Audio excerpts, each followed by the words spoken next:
from the headquarters of Ramsey Solutions, broadcasting from the Pods Moving and Storage Studios. It's the Ramsey Show, where debt is dumb, cash is king, and the paid-off home mortgage has taken the place of the BMW as the status symbol of choice.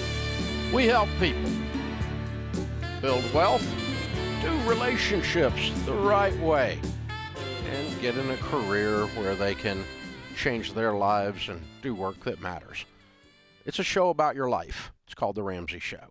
Rachel Cruz, #1 best-selling author many times over, Ramsey personality, and my daughter is my co-host today as we answer your questions about your life and your money. The phone number here is 888-825-5225. That's 888-825-5225. Starting off this hour is Rob in Pittsburgh. Hey, Rob, welcome to The Ramsey Show. Hello, Mr. Ramsey. It is an honor to speak with you. You too, sir. What's up? Hey, I was wondering how my wife and I can incorporate your baby steps into our financial planning.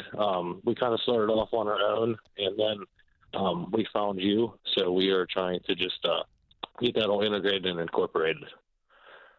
That's awesome. So where are you guys at, Rob, financially? What's your... Where are you guys at with just income and debt and everything? So actually, I'm going through a job change right now from the construction field to becoming a financial advisor. Oh, nice. And so we are on one income right now, and that's roughly $50,000 a year. Okay. We have, between my wife and I, we have $66,000 in our Roths. We have $90,000 in traditionals, IRAs, non-retirement mutual funds. We have about $44,000, and cash. We have about $40,000 as well. Okay. So we have no debt other than our house, which we owe $175. Okay. Dang, you guys are doing great, Rob. Well done. Yeah, thank you. Well Thank done. Well, the great thing about your numbers and you guys doing as well as you've done and being wise with it is that, within the baby steps, you're jumping ahead many steps, all the way to 4, 5, and 6. So continuing, to put money in your retirement and then looking to pay the house off will be your next big goal. Do you guys have kids? Yes, we have 2 kids. We have 2 529 started for them, each with roughly $5,000 in it. But I had another just little question about the mutual funds that we have that are in non-retirement. We are down roughly 11% right now. And my other question was, should we wait for the market to rebound before we pull that and put it towards the house? I understand that that's the goal. I just didn't know with being down right now, should we wait for it to rebound or just kind of put it towards the house now? Well, you've accurately figured out that baby steps 4, 5, and 6 you do simultaneously. So you have your emergency fund with the $40,000 in cash.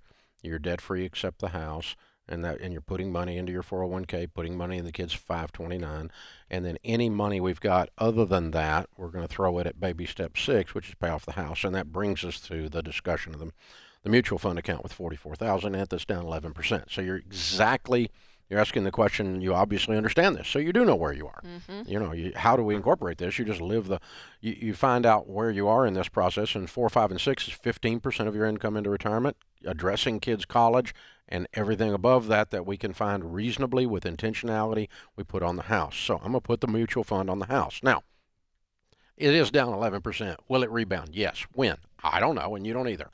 By the end of 23, I'd bet big money it rebounds by then, but I don't know. I don't know.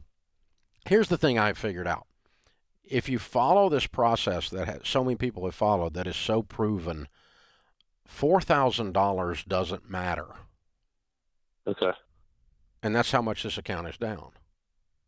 Okay, I understand. Yeah. If you make a mistake by pulling the money now and it jumps up 11% in Q1.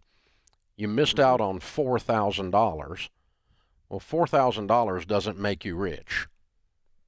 Right. Neither does in either direction, right? In other words, if I'm It's wrong, nice. if I'm wrong and you pull it out now, I'm not mad at $4,000. no, but it it's doesn't. not. Yes. It's not the definition of rich. Okay. Yes.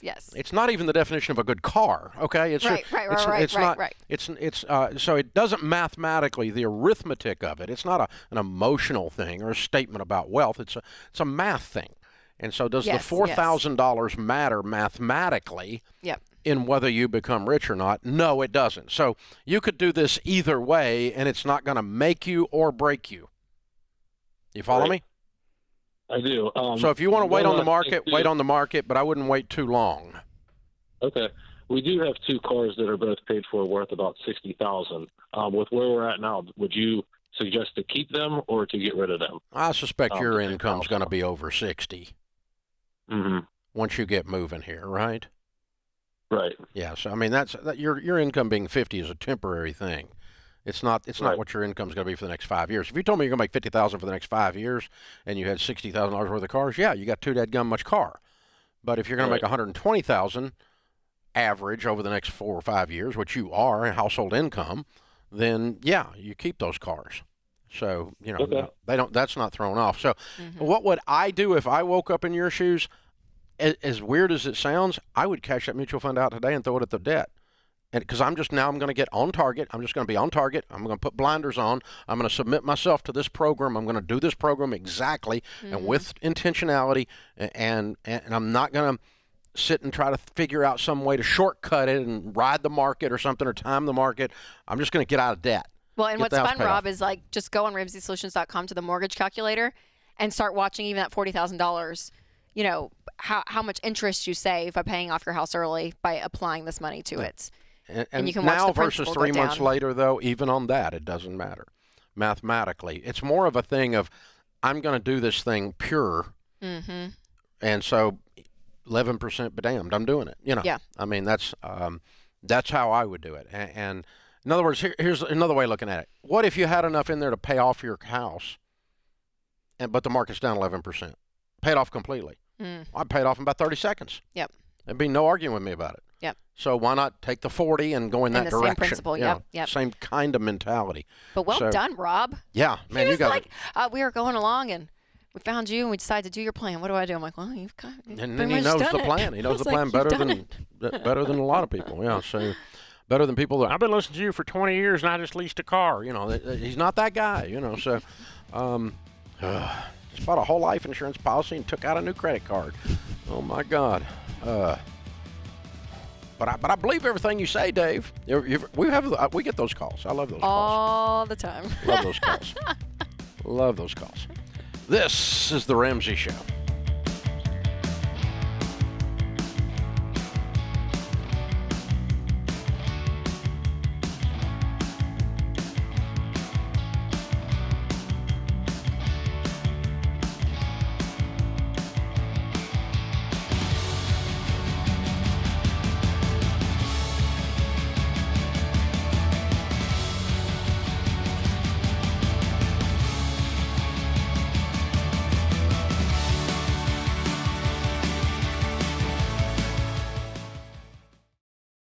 Life is full of firsts.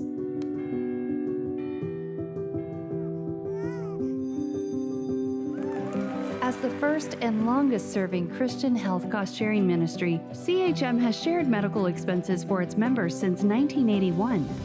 We believe you should have the freedom to focus on your health while being supported by a community of believers, giving you the opportunity to create many more firsts.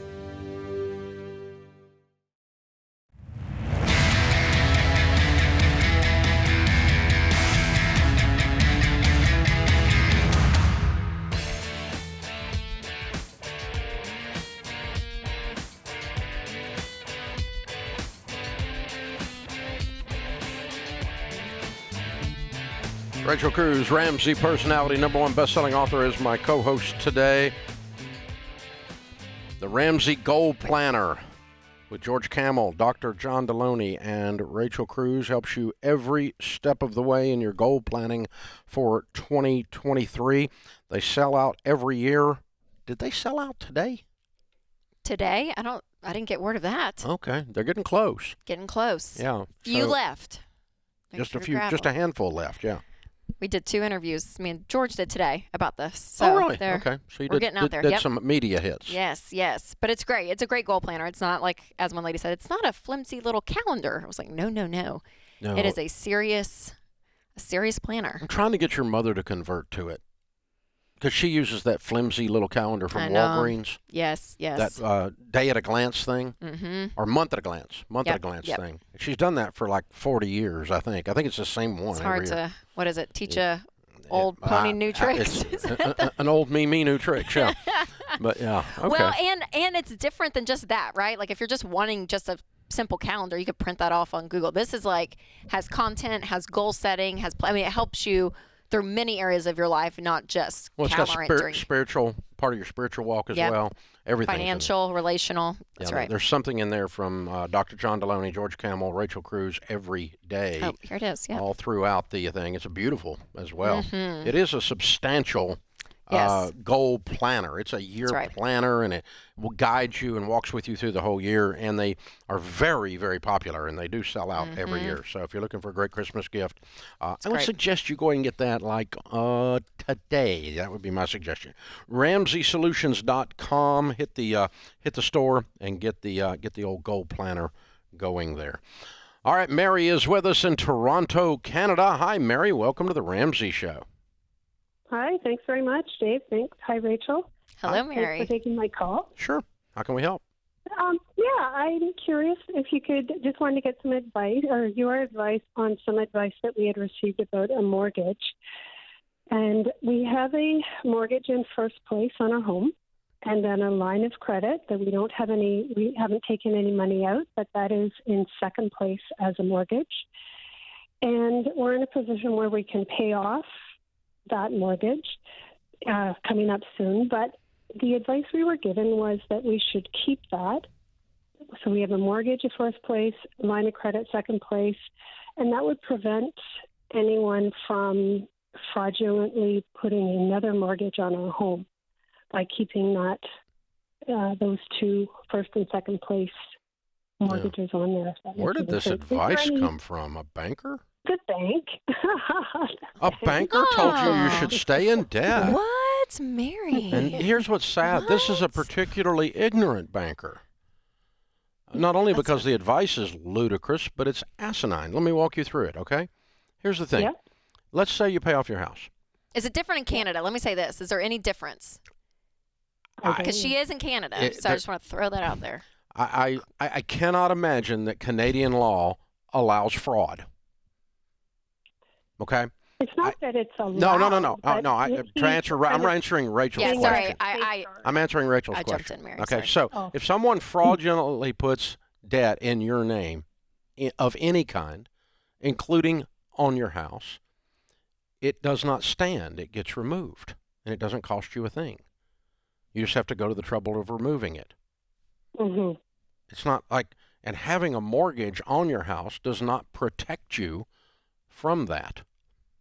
They could still put. Attractive was his point. Do what? It makes it less attractive for somebody to pick us as a victim. Well, guess what? Mortgage fraud is not rampant in the U.S. or in Canada. It is the most difficult kind of fraud to actually accomplish for a crook. It's a lot easier to steal someone's identity and open up a credit card, like light years easier to open up a credit card in your name than to do this. And so here's what you ought to do on the basis of this moron's logic. You should go deeply in debt and stay deeply in debt all through your life, because then you're less attractive to identity thieves. That's how ridiculous this is, you know? So no, absolutely not. And by the way, don't ask the fox about the hen house. I'm going to ask a banker if I should stay in debt. That's like asking a dog if it's hungry. Oh, my God. 100% of the time you should stay in debt. It's what I live for, is to put people in debt and keep them in debt. That's what Mr. Banker says. Oh, my gosh. Yeah, no, darling, no. It's amazing how they just play on the fear. Yeah. Do you know what I mean? Like that's the interesting part. But, I mean, that's the best you got?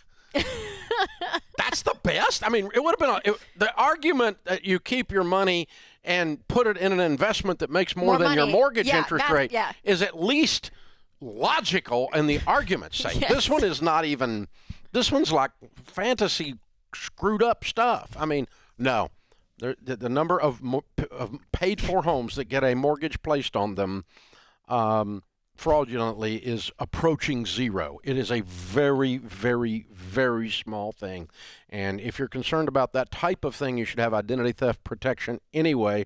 All of you have. In the States, we would send you to Zander Insurance. I'm not sure they issue it in Canada, but I can't keep up with what Canada does and doesn't do. No, It's well, more. but the only reason I didn't know if You're we were right. going to get into like mortgage law or like No, very it's not. specifics, It's, that are different. Fraud than is here. fraud, Yeah, and that's so right, if that's someone right. if someone folks, if someone signs your name, without a power of attorney, to anything, and they put your name in debt, you are not liable for that.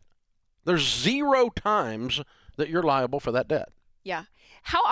So how would that happen? Can we just like go down that rabbit hole for a quick second? To have It's a very complicated thing. I mean, you fraud. have to sign as if you're her, and then you have to show record it at the courthouse on her house. Yeah. I mean, it's a complicated fraud.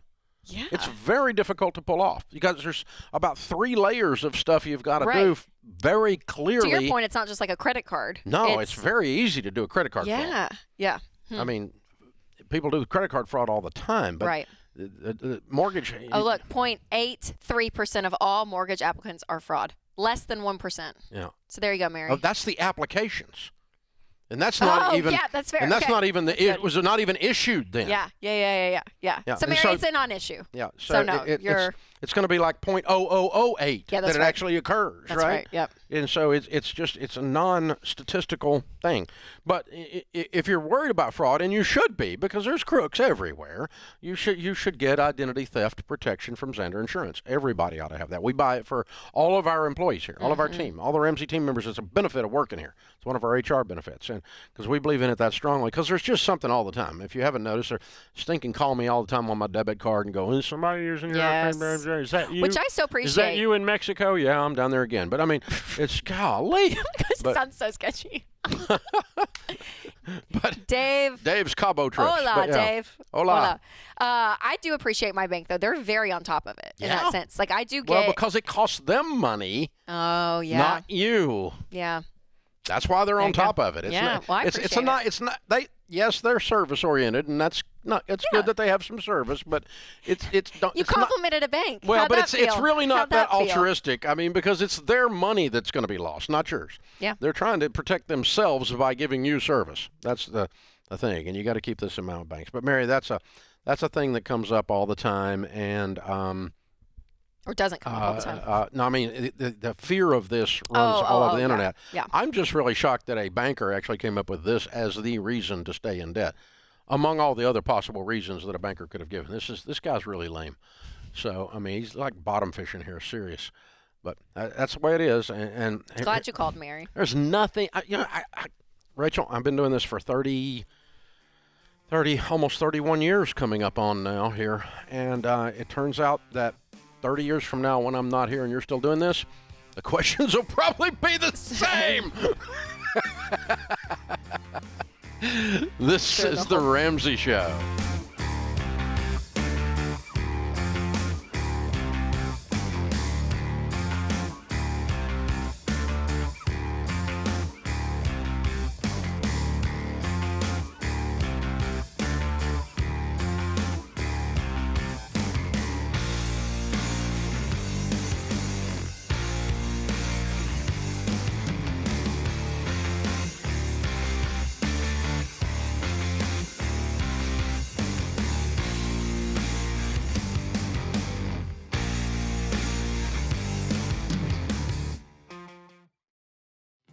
Look, I love real estate, and I want you to have a house, but I don't want a house to have you. That's why you need to get in touch with Churchill Mortgage to make sure you do this right. These guys are awesome. They'll help you get on a smarter mortgage plan because they're committed to doing what's right for you. That means they check in every year with free consultations to help you stay on the right plan. They show you how to save money and interest so you can build wealth faster. They walk you through the total cost of your loan so you can make the best choice. Basically, they care. That's why we call them Ramsey Trusted. You can achieve debt-free home ownership, and Churchill is here to help. Go to their site, churchillmortgage.com/Ramsey, to start your approval or get more information.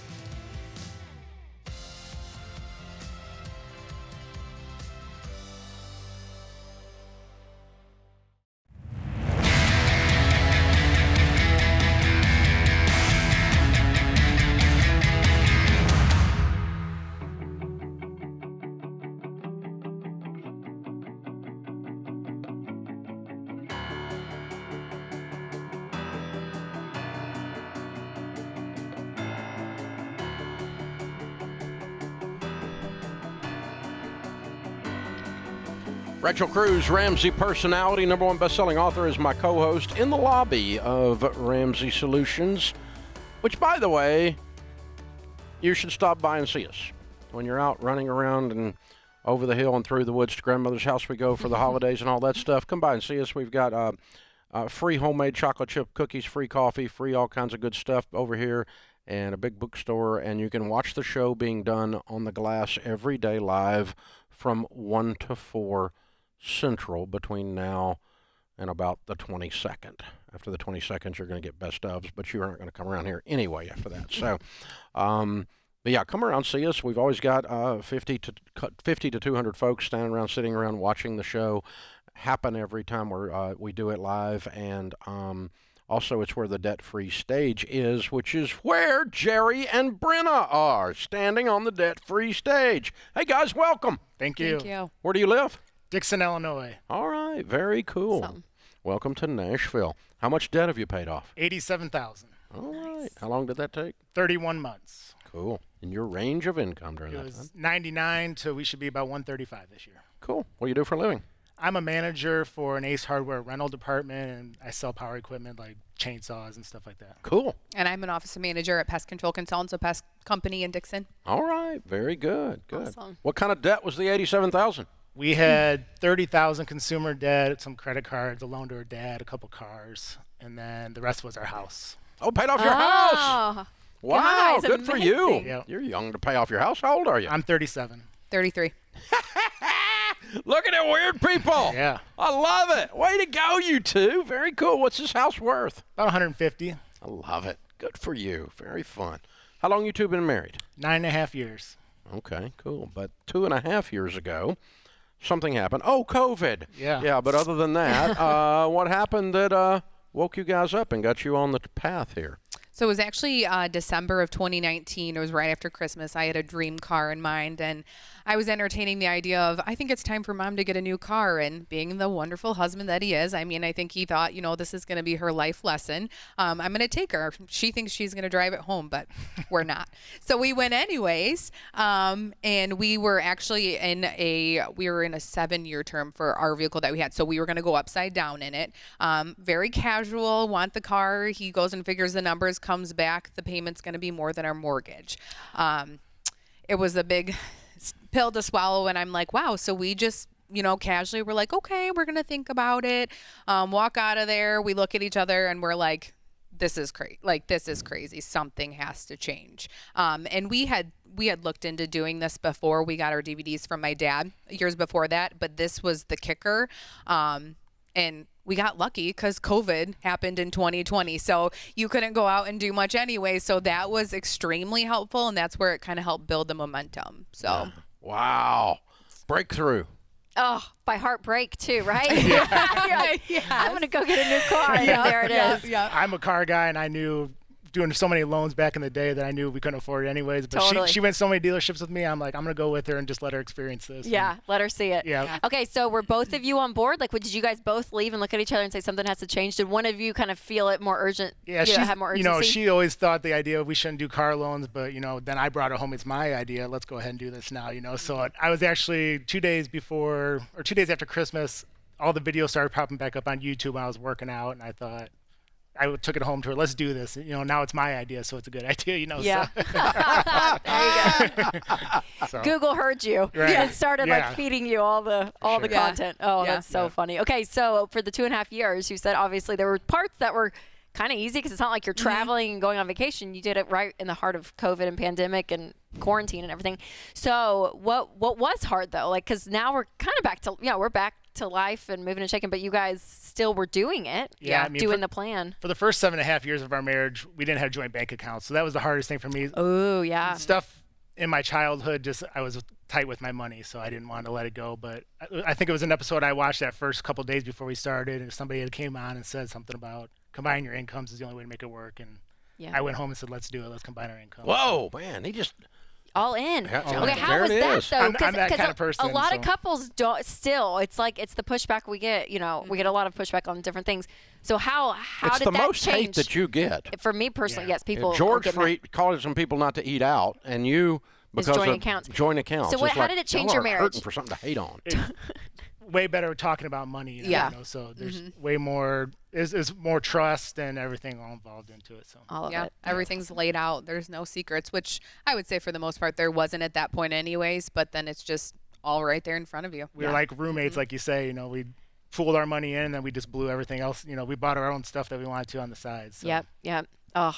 Congratulations, you guys. Thank you. Well done. And with 2 kids, Yes. how was that? Because there's a lot of families that listen to this show and are on that journey. This one likes to go out to eat and have fun with the kids while I'm at work. I'm the fun. He's the fun sponge. So I'm the one that gets to do all that. So that's hard because we have a friend that loves to go and do things. And, when the budget's gone, it's gone. And the kids understand that now, too. They'll, if they want McDonald's, how much do we have left in the food budget? Can we go? Oh, nope, not this month. We'll have to wait till it resets. And so they totally grasp it and understand how it works as well. Even our daughter in kindergarten, her teacher came out and said, she keeps talking about this Dave Ramsey. Who's Dave Ramsey? Yeah. So in kindergarten, she, and they know when the budget's gone, when does the budget restart so we can go to McDonald's or whatever. So. That's awesome. I'm big in the kindergarten demographic. That's one of my big demographics, the kindergartners. Yeah. Oh, my gosh. Way to go, you guys. So cool. Very, very well done.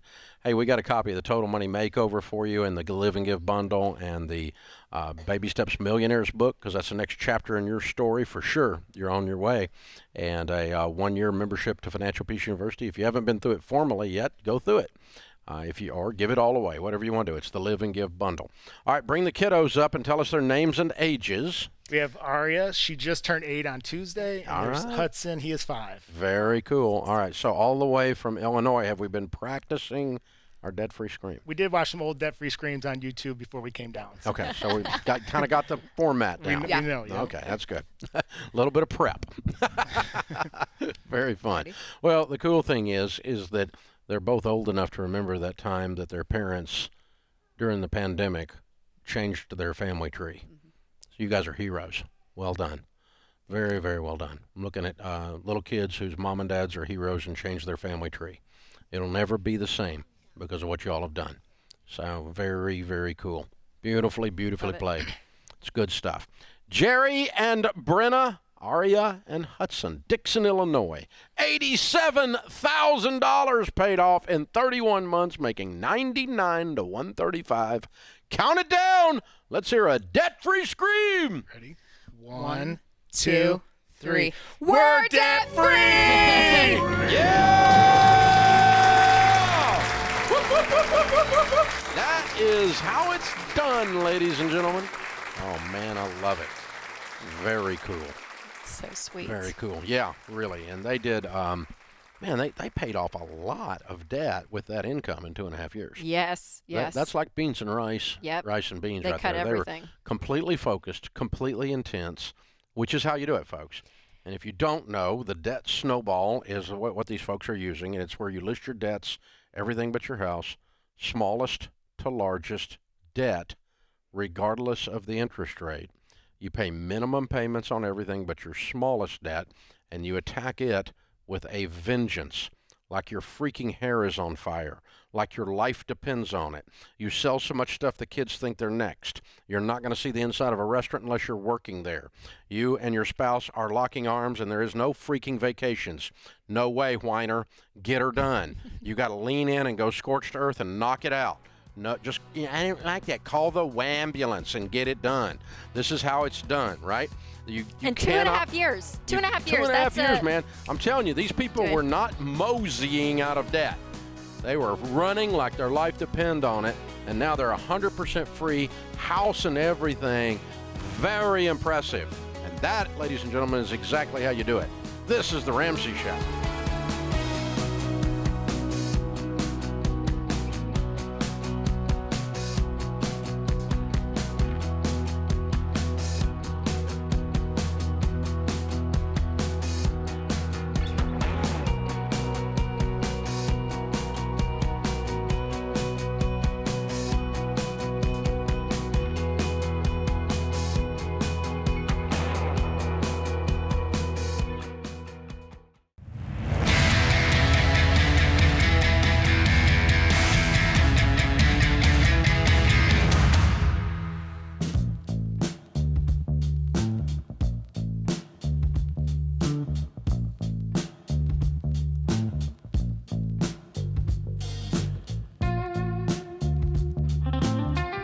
Thanks for joining us, America. Rachel Cruz, Ramsey personality, #1 best-selling author, is my co-host today.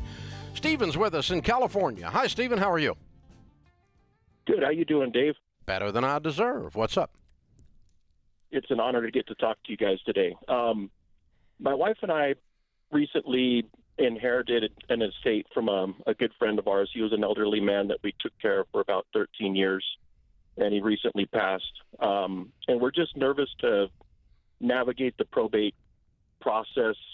And the county office that looked over the will, it's a handwritten will, said that we shouldn't need an attorney, but we don't know if we should get one anyways or how to navigate it. Okay. What is the size of the estate? How much money is it worth? Well, his bank account was not. I was a beneficiary, so they said that stays out of probate. Correct. So they just wrote me a check for that. There is a mortgage on the home of about $150,000. Still, it's worth probably $350,000, and then he's got a car that's worth somewhere around $10,000, and just miscellaneous things other than that. Okay. So you took the handwritten will to the county probate department or the probate office? The public affairs office is who wanted it. We haven't submitted the probate paperwork yet. Okay. And he has no next of kin. He was a single man. We were the only ones that he really let into his life. Yeah. We were next door neighbors with him and everything. You know, there's a couple $100,000 involved here in equity. Mm-hmm. And yeah. So what would I do if I woke up in your shoes? The fact that it's handwritten doesn't invalidate it, but it makes it have more potential bumps in the road. It's not. Okay. It's not as airtight necessarily. It could be legally. I'm not saying it legally, but it just it raises the people that you're dealing with are. So I would talk to a couple of probate attorneys in that county and ask them what they would charge you. Have you priced the service of having someone run it through? The one attorney I talked to, she said she was going to get back to me, and that was over 2 weeks ago, and she hasn't called me back yet. Okay. So that means you're not using her. Yeah. Yeah. Yeah. I mean, I wouldn't spend $2,000 or $5,000 to do this, but I would spend $500 and let someone else screw with it. In a heartbeat, Right. I would do that. And so I would look for some, because if it is as the county affairs officer told you, if it is a no-brainer for it to just go straight through, it's not a lot of legal work for the attorney. But to have someone that knows everybody down at the courthouse in that area that can Helps, just yeah. walk down there and walk the thing through and knows the judge, and it's kind of like going to traffic court at that point. It's just automatic, right? Versus you Right. walking through there and have never walked through this landmine before and do not know where the bombs are that you could step on. That would be me. I don't know how to do that. And so I would Sure. personally, Dave, would hire somebody to go do that for me. So I didn't just, it's worth, but it's not worth $2,000 or $3,000 or $5,000 for something that consists of 3 whole assets: a bank account that's already handed off, a car, and a house that's mortgaged. So Right. I wouldn't spend thousands and thousands, but I would spend some money to have someone just that knows the path through the woods, so to speak. Sure. And then do I keep his bills current, or do I let that go into the probate process? What other bills like are there? His mortgage, and then we just paid his car registration. We put insurance on his car because it's parked outside, and we don't want it to get destroyed and or stolen. And you lose the asset. So we've been. Yeah, I would do those kinds of things, but and if you don't pay the mortgage, you're going to have to when you have to catch it up later on. So what are you going to do with the house? We might put a 15-year on it and get it paid off quick and rent it. What's the interest rate? We were right now on that one. I think it's 4%. I wouldn't bother to refinance it. I would just pay on it. Oh, okay. Just pay extra on it. You can pay extra on a 30 and pay it off in 6. It doesn't matter. So you don't have to restructure it. It's a lower interest rate than market, so I would just keep it. With being in his name, though, doesn't matter. And being a VA loan, doesn't matter. With that, oh, okay. Doesn't matter. He died. The mortgage stays in place as long as you keep it current. That's the law. Oh wow, that's good to know. Yeah. The deed of the standard boilerplate VA deed of trust does not allow them to call the note in the event of death of the veteran. It does. It just as long as you keep it current. Now, if you don't keep it current, they foreclose on it, obviously, right? But so sure. I would just keep it current, and I would go get an attorney, run it through, and then let's get the thing paid off as fast as you can. You got a nice rental. How much more complicated would it be if he had family that were going against the will and it's handwritten? Oh well, all of a sudden you've got litigation costs now. Yeah. Because you've got, you've got a dispute that's got to go before the judge, and you probably, I don't know, it might be $15,000-$20,000 now because you got to fight with. Because of it's being specific handwritten, like instead No, just because you got to fight. If anybody wants to fight it, okay. Just cost. Because I'm just thinking, like, See, the problem with the justice system is it has nothing to do with justice. It has to do with you got to pay to fight, even if the other person has absolutely no case. Yeah. Well, I'm thinking about like Mama Bear legal forms, how easy it is to get a will right online and do a specific will, and how much more complicated it is when you don't have a will or, a handwritten is like there in the middle, right? Like it's how much it stands up in the legal process. It'll stand up just fine as long as it meets the exact same guidelines, but it does put it more into question if there's a dispute because, what are they going to say? They're going to say this guy, this guy Stephen, he my dad kind of had Alzheimer's, and he went over there and befriended him and talked him into writing this thing out by hand, and it just lends itself more to the narrative of some kind of something like that. If somebody wants to argue about it, yes, and you're more likely to have done it wrong, because wills are state specific, and a handwritten will is legal in every state. But what is required, whether it's a notary, whether it's 3 witnesses, a witness, those are different in a lot of states. Yep. And so it's not a blanket federal law that dictates what a will has to contain to be valid. It is different from state to state. And I'm sure California is weird because California is weird on everything when it comes to law, right? All California laws are weird. And the other one that's really weird is Louisiana because they're French-based law rather than English-based law. And so you get all kinds of wacky stuff in Louisiana too, and then you've got stuff like Texas and Florida where they just don't even have any laws. No, I'm kidding, but but it's much more wild west in those areas. So there's a lot of good legislation. I'm just joking around, but the thing is, it is very different, and that's why you need the rest of you out there listening need to go to Mama Bear Legal Forms. But let's just say again, because I don't want to get like 73 lawyers sending me hate mail. A holographic, a handwritten will is 100% legal and airtight if executed properly according to state laws. The only thing the only negative about it is, or the biggest negative about it is, one, you could have done it wrong because handwritten means you did not get help usually, and you might not have the right number of witnesses or whatever. Two, if someone wants to argue about it, it lends itself more to the argument that To the story that a weak-old person was unduly influenced in some way. Right. You know, by the crazy stepmother or the whatever it is, you know, Right. the arguments that people always have. So what we always tell folks to do is get a professionally done legal will for your state from mamabearlegalforms.com. And then if there are relatives, and this gentleman didn't have relatives, okay, but for the rest of you out there, we're just going to use this as a teaching session here. Tell everyone what the will says. Go ahead and have a reading of the will while you're alive. So if you're going to piss someone off when you die, go ahead and do it while you're alive. To take the wrath. You're doing cocaine, you get nothing. Just tell them, okay? Your cocaine habit gets you kicked out of the will. Just go ahead and tell them now. And that solves it. And then when the cocaine addict shows up, once they're cut later, after you're gone, it keeps it down the lawsuits. This is The Ramsey Show.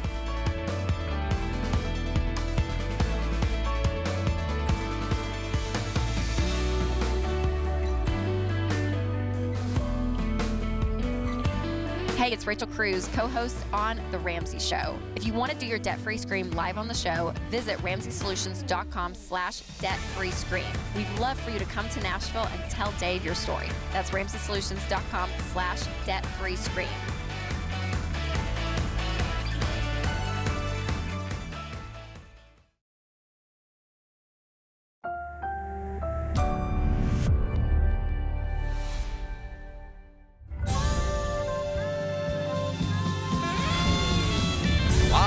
From the headquarters of Ramsey Solutions, broadcasting from the Pods Moving and Storage Studios. It's The Ramsey Show, where debt is dumb, cash is king, and the paid-off home mortgage has taken the place of the BMW as the status symbol of choice. We help people build wealth, do work that they love, and create actual amazing relationships. Rachel Cruz, Ramsey Personality, is my co-host today, #1 best-selling author, and my daughter. Thank you for joining us. Open phones at 888-825-5225. Hey, guys, I want to just stop a second, especially this time of the year, and say thank you to all of you. We regularly ask you to consider subscribing to the show on YouTube or as on your local podcast, your version of where you listen to podcasts and so forth, or of course, share it with a friend. You can do that with a link or a text or whatever. Or if you're listening on radio, just say, hey, listen to the radio station. Here's the time that the Ramsey Show is on. And you just spread the word for us. Thank you so much for that. And we know that you do it a lot because we just got this thing in from Spotify that says your podcast was in the top 1% of all podcasts in the world shared. So you guys are sharing it so much, telling people about this on Spotify in particular, that we're in the top 1% of in the top 1% most shared globally. I'll use their verbiage so I get it in the right place in the sentence. Yeah. Thank you. I know. That's thank a you huge for deal. sharing it, and thank you for telling people about this. And we're glad that we're helpful. Yep. And what's fun is on like Instagram and stuff, you get your top, Spotify's putting out your top podcasts that you listen to, or top songs or top artists. Like you get your kind of your yearly top list. And so there's been so many sending, our shows. And so yeah, it's like the Ramsey Jacob Show. D, it's like Ramsey Show, Dr. John Deloney Show, Smart Money Happy Hour with Rachel Cruz. He was like, I think I have an addiction to Ramsey. Ken Coleman Show. Yeah. All of them. And so those are all Ramsey Network productions, and they're all of us jumping in and off of each other's shows is what it amounts to. And this one's kind of the mothership that you're listening to here. But thank you guys. Thanks for listening to Dr. Deloney. For Smart Money Happy Hour is a big hit. It's really, really fun. Even for old people, I like it. Until boomers like it too. Until this week, and I don't like the blind love is thing, the reality show stuff. That was a painful episode. But you and George handled the process well, and your addiction to those reality shows is a little bit good. It's a little bit disheartening, but it gives me life. It gives me life. So I love it. Clarence is with us. Clarence is in Baton Rouge. Hey, Clarence, what's up? Hey, Dave and Rachel. It's really good to talk to you. And Rachel, I have to say that this week's episode of Smart Money Happy Hour actually enjoyed more than I thought I would. Yes. So, Thank you, Clarence. You're saving me. Wow. You are Clarence, saving me. you're a Love is Blind guy? I wasn't until I listened to it, and Rachel was so enthusiastic. She is enthusitastic. You got to that's binge for it. sure. You got to binge it over Christmas break. You just have to be careful what you're enthusiastic about out there. So I'm just good. saying. All right, man. How can we help today? Sure. So, it's almost Christmas time, and we're in baby step 2, but my parents said they wanted to pay for the gas money for us to come home for Christmas, because obviously that wasn't an option for us to come home while we're in baby step 2. And, there's no strings attached. They don't want us to get any gifts or anything. They just want us to be home for the holidays with them. Especially they want to see their grandkids and everything. So I just wanted to hear your advice about it, because I just feel guilty because I have been, working the baby steps, getting stuff done, but I just feel like everything's, my fault because, I'm the one that got us into the debt to begin with. And my parents have helped us out with things before with, especially before we were gazelle intense. And now that we are, it just kind of feels weird, accepting their charity when, I just want to kind of just do things and just kind of buckle in myself and just get through the baby steps. Okay, so I kind of want to figure out, is this a little bit of just like a pride thing, or is there a value system that you and your wife have set this holiday season? And the only reason I ask is I was talking to Dr. John Zaloni about this and about, setting up boundaries, and like if things are just, if they're crazy, like there's a level that you may say no this year, not necessarily because you can't financially afford it, but just even on an emotional standpoint of like, if you're just like, I just want our family's choosing something different. So is there any level of that, or is it just strictly you feel weird accepting money from your parents for gas money, but you guys want to go there? Well, I think you nailed exactly what my wife has been saying, that she doesn't want it to be a pride thing for me of being just self-reliant. Yeah. It's more of just like, we've been, working hard towards it. It's not like it's going to negatively contribute to us. It's not going to put us any further in debt. I just, my parents have done a lot to help us over the years, and sometimes it feels weird for me being, in my late 20s, and, I'm working on, various degrees, so we're not making a ton of money right now. But, eventually we'll, build up our income. But it just feels like I guess that's why I was asking to see if it was a pride thing for me, as opposed to just hey, this is the, the right thing it to is do. a pride thing, and it's not a bad kind of pride. To just stand up and go, I feel more like a little boy than a man when I do this, and I don't like it. And that's okay to say out loud. Okay? And then the weird thing is, once you say it out loud, it kind of loses its power. And so, like, we were making pretty decent money. We didn't need the money. And when Rachel was a little girl, her grandpa, Sharon's dad, owned a gas station.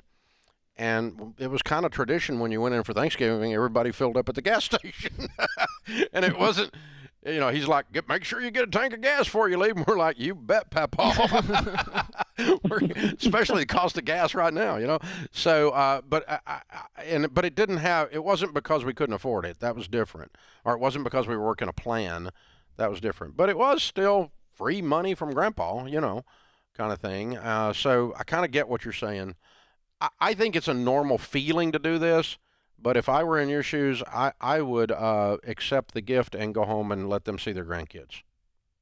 Okay, well, that's great. That's exactly why I called you guys. I think that you and Rachel, perfect ones to answer this. So thank you so much. It speaks highly of your character that you're struggling with this a little bit. If you let it completely dominate who you are and keep everyone from having a good Christmas, then it's kind of gone over the bubble. Does that make sense? Yes, it does. Yeah, so I'm proud of you. Yeah, it's You're great, a good Clarence. Yep, accept it. Go home for the holidays. Yeah. It's great. Yeah.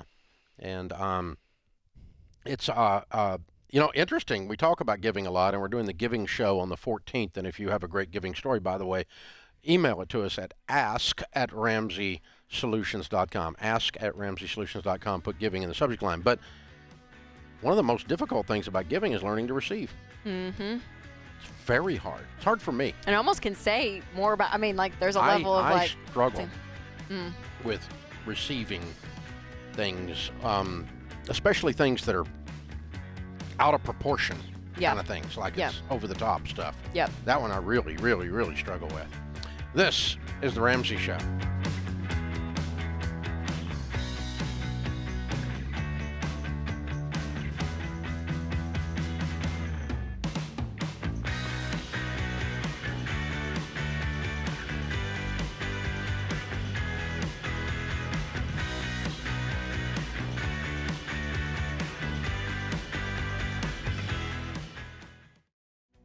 If you're looking for ways to update your home without blowing the budget, I've got it. For years, I've been telling you about our friends at Blinds.com. Blinds.com makes it simple to shop top quality blinds, shades, and interior shutters from home with easy online ordering and free shipping. With Blinds.com, there's no need to renovate your entire home. Just change out what's on your windows with upscale choices like faux wood blinds, cellular and roller shades, or even outdoor shades. Plus, Blinds.com guarantees the perfect fit, whether you do it yourself or you have them measure and install everything for you. Shop their latest looks and see how much you can save at Blinds.com today. The easy and affordable way to make your home more beautiful is Blinds.com.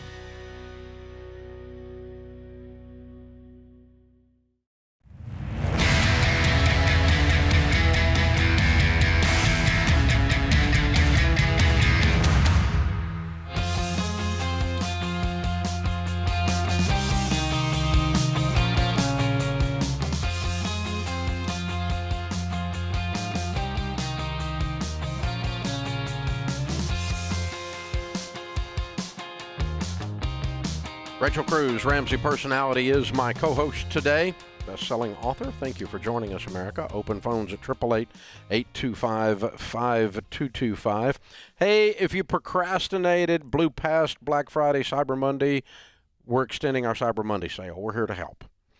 For this week only, you can get our best-selling books and tools as low as $5. You got to hurry. These deals will end this week. You can get our quick reads like my latest, The Momentum Theorem, Dr. John Deloney's Redefining Anxiety, all under $10.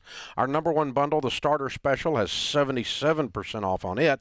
And we've extended the Cyber Monday sale on the $10 book sale, which includes all three of Rachel's books, number one bestsellers, and Baby Steps Millionaires, my latest number one bestseller, is $10, and Total Money Makeover, all there.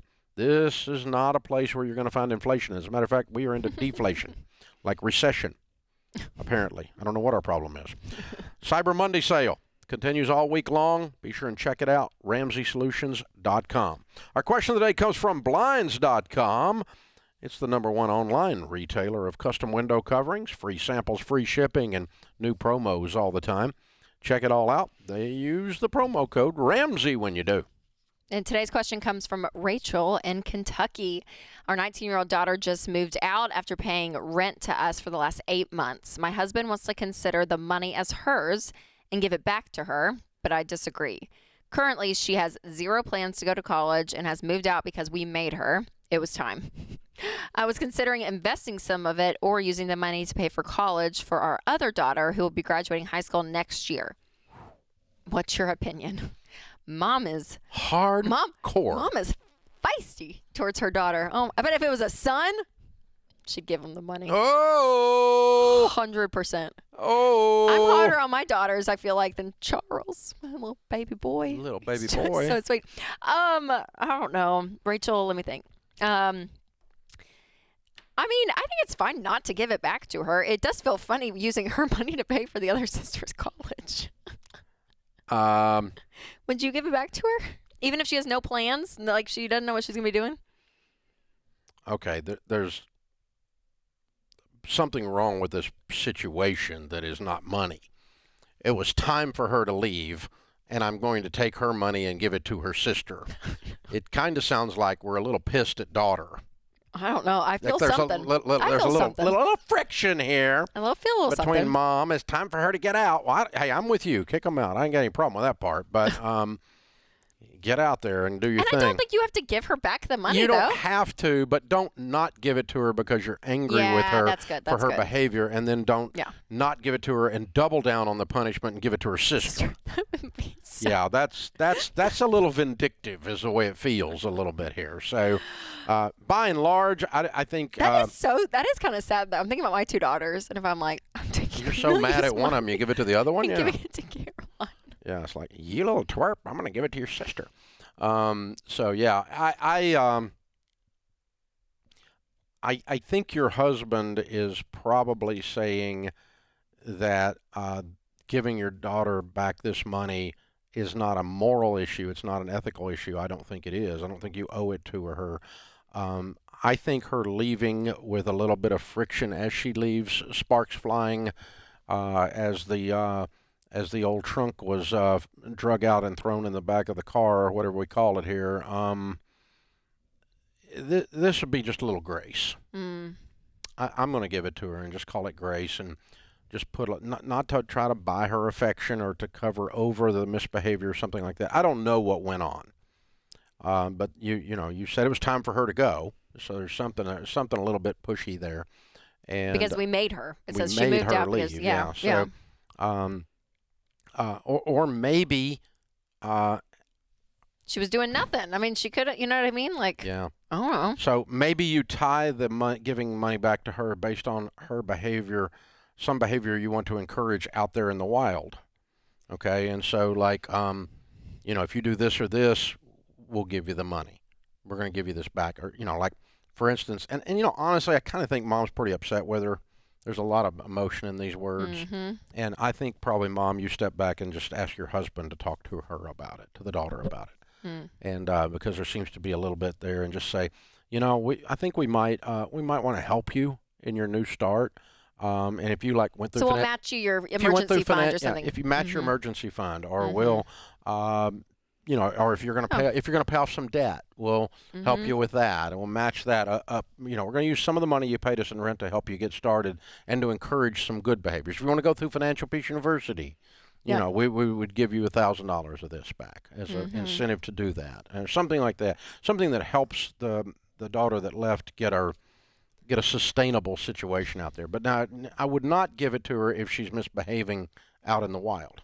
Yeah. And you're going to finance her misbehavior by giving her old rent money back. That's not an act of love. That's just enabling. So, I guess there's a lot going on here that we don't know, but. We are sure Mom's hardcore, no question. And I like her. That's great. Because an eagle that doesn't leave the nest is eventually known as a turkey. Open phones at 888-825-5225. 888-825-5225.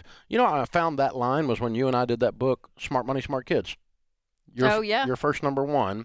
We were talking about kids leaving the nest in that book, and in researching that book and trying to put verbiage to some of the stuff that we did in our family and that we've taught other families to do on teaching their kids how to handle money, that's when that line came up. And that's how long I've been doing that. It just occurred to me that's where that came from. Yeah. All right. James is with us in San Bernardino, California. What's up, James? Hey, how's it going, Dave? Rachel, Merry Christmas. God bless you guys. Everyone at Ramsey Solutions. How you guys doing? Merry Christmas. Same here. How can we help? I want to know if I am taking a ride on the Rambulance or if I am being reasonable. My wife and I are about to finish baby step 3. That would put us in baby step 3B.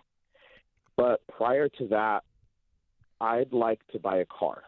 I want to save up for it, pay for it in cash, because I have one vehicle in my family, and it's a salvage title Toyota Camry, and I want to know if prior to baby step 3B, if saving up for the car is reasonable. Sure. Absolutely. That's exactly where you do it. Perfect. Okay. I was like, James. Now, the thing is, obviously, what are the guidelines on cars? You tell me. James. I'm thinking they're used Toyota, something, correct me if I'm wrong, I think it's, oh my God, I've been listening to you for 4 years, Dave. You're fine, Jake. I put you on the spot and gave you a test. Pop quiz, Dave Ramsey. I failed. No, James, you did not fail. You didn't know you needed to study. No, Dave, just tell him the answer.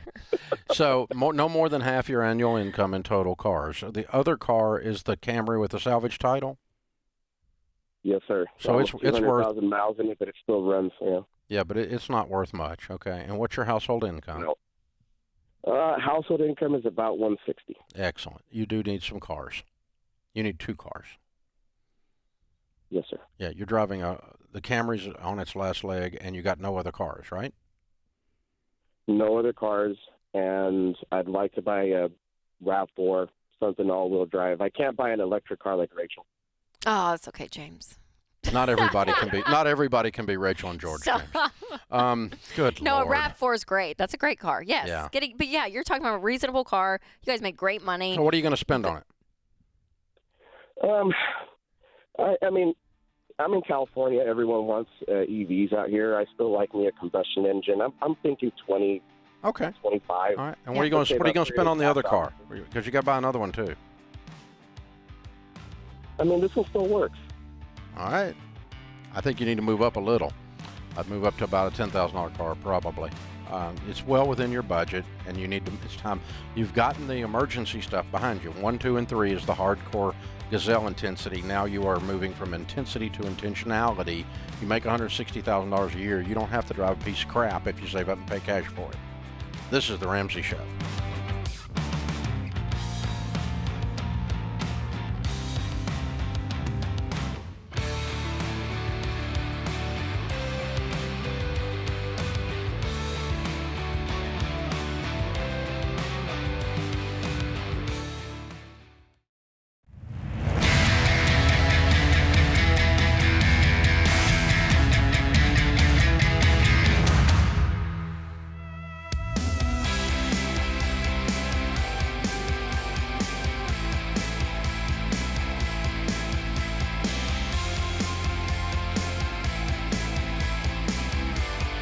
In the lobby of Ramsey Solutions on the debt-free stage, Jarrett is with us. Hi, Jarrett. How are you?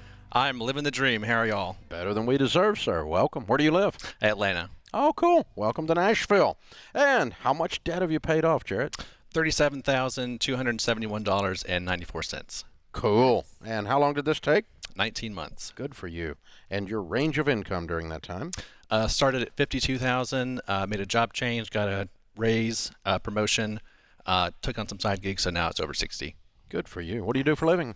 I'm a healthcare marketing specialist at a healthcare IT company. Great. Good for you. Cool. What kind of debt was the $37,000? So student loans, it was a credit card, and then a loan I took out to pay off another credit card. So, of course. Yeah. Of course. Yeah. Yeah. Real financial mastermind. So what happened 19 months ago got you started on this Ramsey way? So when I graduated from college in 2016, one of my mentors, my saxophone teacher, was telling me, hey, you really need to pay off your debt, start investing, building wealth. And I was like, great, I'll do that. I did not do that. And then I went to work with his wife, and she was doing the same thing. So for 4 years, they were just pounding this into me. And I think I set an arbitrary goal, like, okay, I'll try to be debt free by the time I'm 30. January 2020 rolls around. Oh. I was like, okay, I'll try to pay off the car this year. And I was not even Dave-ish. I was on the LaCroix version of Dave, just no substance at all. The horrible tasting water version of Dave. Yeah. So I did pay it off that year, and the next month when I should have started paying off another debt, I was like, okay, I've been good. I can treat myself a little bit this month, and then I'll get back on it next month. And then so I paid off $6,000 on the car, but I replaced it with $6,000 of credit card debt. Of course. And I remember waking up at the end of the year feeling just horrible. I mean, I was like, I should have all this money, but I don't. And I got a Christmas bonus from my job at the time, and I know I had to just put it all on the debt. And I was like, this should be my money. Like, I hate waking up every day feeling like this. Like, I have this weight on my chest, and I just snapped. And I was like, maybe it's time to finally listen to Chris and Kenyon, who were telling me all these years to actually do this and start getting out of debt and building wealth. That's amazing. Well, and you you did it in 19 months, $37,000, making 52 to 60. So you sacrificed. I did. That's a lot. Yeah, it was a lot of cutting back on stuff. Yeah. I went from eating out several times a month to going, okay, I have a coupon for a free taco in the Taco Bell app. Free taco. Yes, that I split with Julie, my partner. That was our date night. But I sold a lot of stuff. I picked up, I play saxophone as well, so I picked up some gigs. I dog sat for my sister. I helped public speaker friends do his materials. I was supposed to also chicken sit for my dad when he was on vacation. Sit. Oh, stop. You have to say that carefully. Yeah. That one didn't work out. Their vacation got canceled, so I'm kind of bummed that didn't happen. That's funny. Yeah, it was a lot of cutting back and Big money in chicken sitting. Yeah. Never heard of that in my life. That's too much. That's so great. Way to go, man. How's it feel to be free? I remember the day I had the money to make the last payment. I was at my sister's house, and I was driving home, and I just laughed the entire way home. It felt so good. I woke up the next day, and it was like seeing in color for the first time. It was just it was so amazing. That's cool. You ever go back in debt now? Mm-mm. What do you tell people the key to getting out is? So, I mean, make the plan, work the plan. It's not there's no secret to paying off debt. I mean, so what really was it for me was knowing why you want to do it, because sacrificing as much as I did freaking sucked. Mm-hmm. It was tough a lot of times, and there were moments where I wanted to backpedal, but I would stop and close my eyes and visualize different points of what I wanted my life to look like being debt free. How it was going to feel when you got here. Mm-hmm. Yeah. I pictured myself on this stage several times to kind of help get me through. Yeah. Pictured myself at different stages of my life, what that looked like, and that was enough to snap me back into my. Yes. Was that your why? Looking at the future self, right? Yeah. Future Garrett saying. I like Jarrett saying, "Yep, out there." That's Very great. well done. All right, who are your biggest cheerleaders? So Kenyon and Chris, my mentors, they actually got onto your stuff about a decade ago, and went through the baby steps, and they're living like no one else right now. And they came and visited you. My mom, who's here today, my parents, my family, all my friends. I would post updates on Instagram, and people would message me and say, "Holy crap, this is incredible! I'm so happy for you." A lot of people. I also want to give a special shout out to my Grandma Jan. She is someone, you talk about people who live and give like no one else. Like, she is amazing. She's always been very open with her time and her money and just her resources, her network and everything. So she's kind of a great model for me. Very cool. Way to go, Jarrett. Awesome. We're proud of you, man. Great job. Good Great job. Very good job. Hey, we've got the Live and Give bundle for you, the Total Money Makeover book, the Baby Steps Millionaires book, both #1 bestsellers, and, of course, the Financial Peace University 1-year membership. If you've not been through it, go through it, or any of those. Give them away, read them, whatever you want to do. They're for you, just to say thank you and to say we're proud of you, and thanks for hanging out with us here today in Nashville. Well done, sir. Thank you. Good work. Congratulations. Thank you. Amazing. Jarrett from Atlanta, $37,000 paid off in 19 months, making 52 to 60. Count it down. Let's hear a debt-free scream. 3, 2, 1. I'm debt free! Yeah!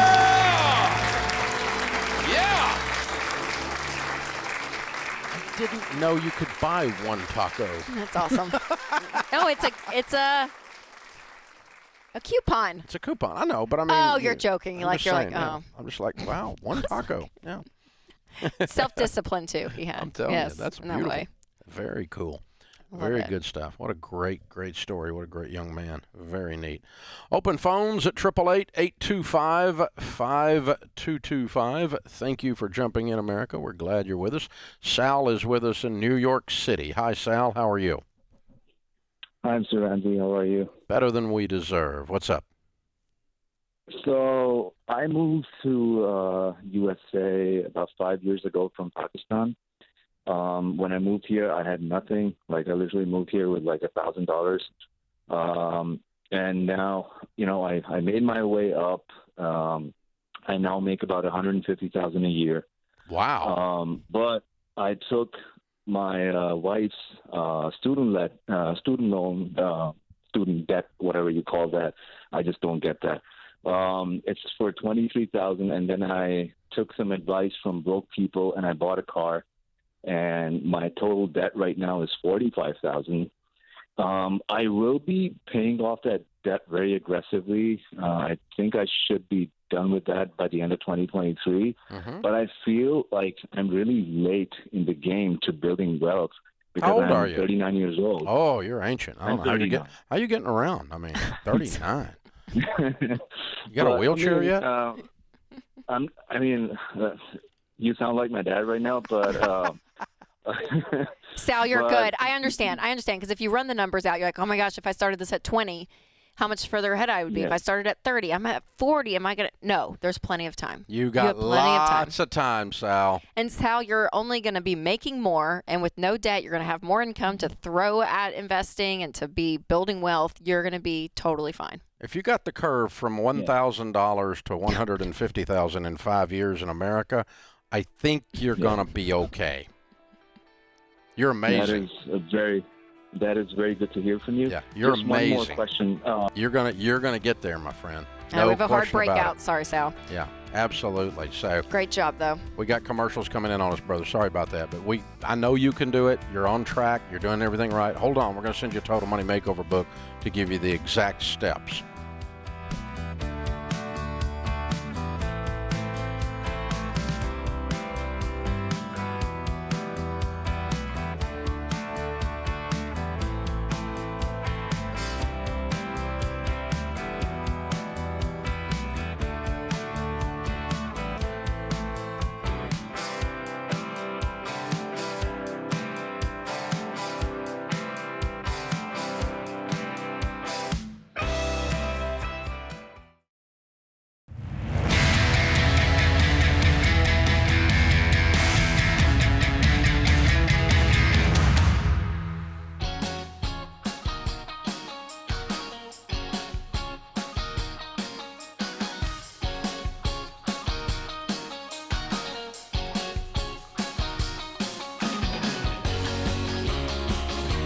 Rachel Cruz, Ramsey Personality, is my co-host today.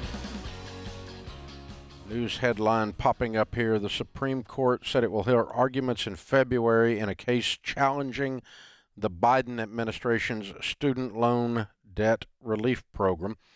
But the Supreme Court kept in place a lower appeals court's injunction that prevents the program from taking effect for now. The plan is estimated to cost $400 billion. President Joe Biden's plan, the administration agreed to extend a pause.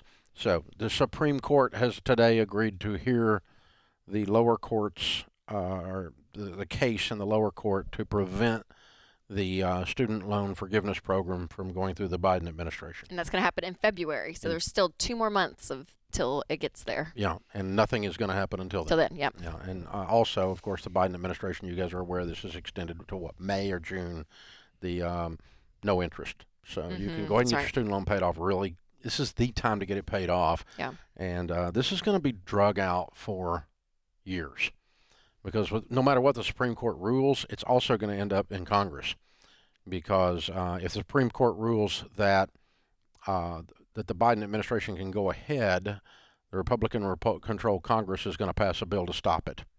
Yeah. And so you can just count on this thing going back and forth, this ping pong. And again, we've said since the beginning of time, don't wait on someone else to fix your life.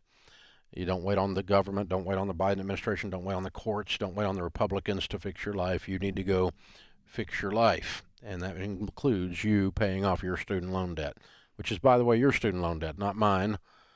And I'm a taxpayer, and if it is forgiven and paid by the taxpayers, that means I paid off your student loan debt. I resent that. Well, I do. I shouldn't have to do that. And a guy who's a welder and a guy who's a truck driver and this gentleman I just met who's a police officer, they shouldn't have to pay off your student loan debt. That's just, it didn't occur to anybody that was wrong, but that's wrong. You know, a guy who's working, a guy up here on the building working construction right now, hanging steel up there, up on top of the hill. Paying for a master's degree for Paying some guy for a master's degree with somebody in left-handed puppetry, who's, it's just wrong. It's just wrong, y'all. All right, Gregory is in Las Vegas, Nevada. Hi, Gregory. Welcome to the Ramsey Show. Hi, Dave and Rachel. How are you folks? Better than we deserve. How can we help?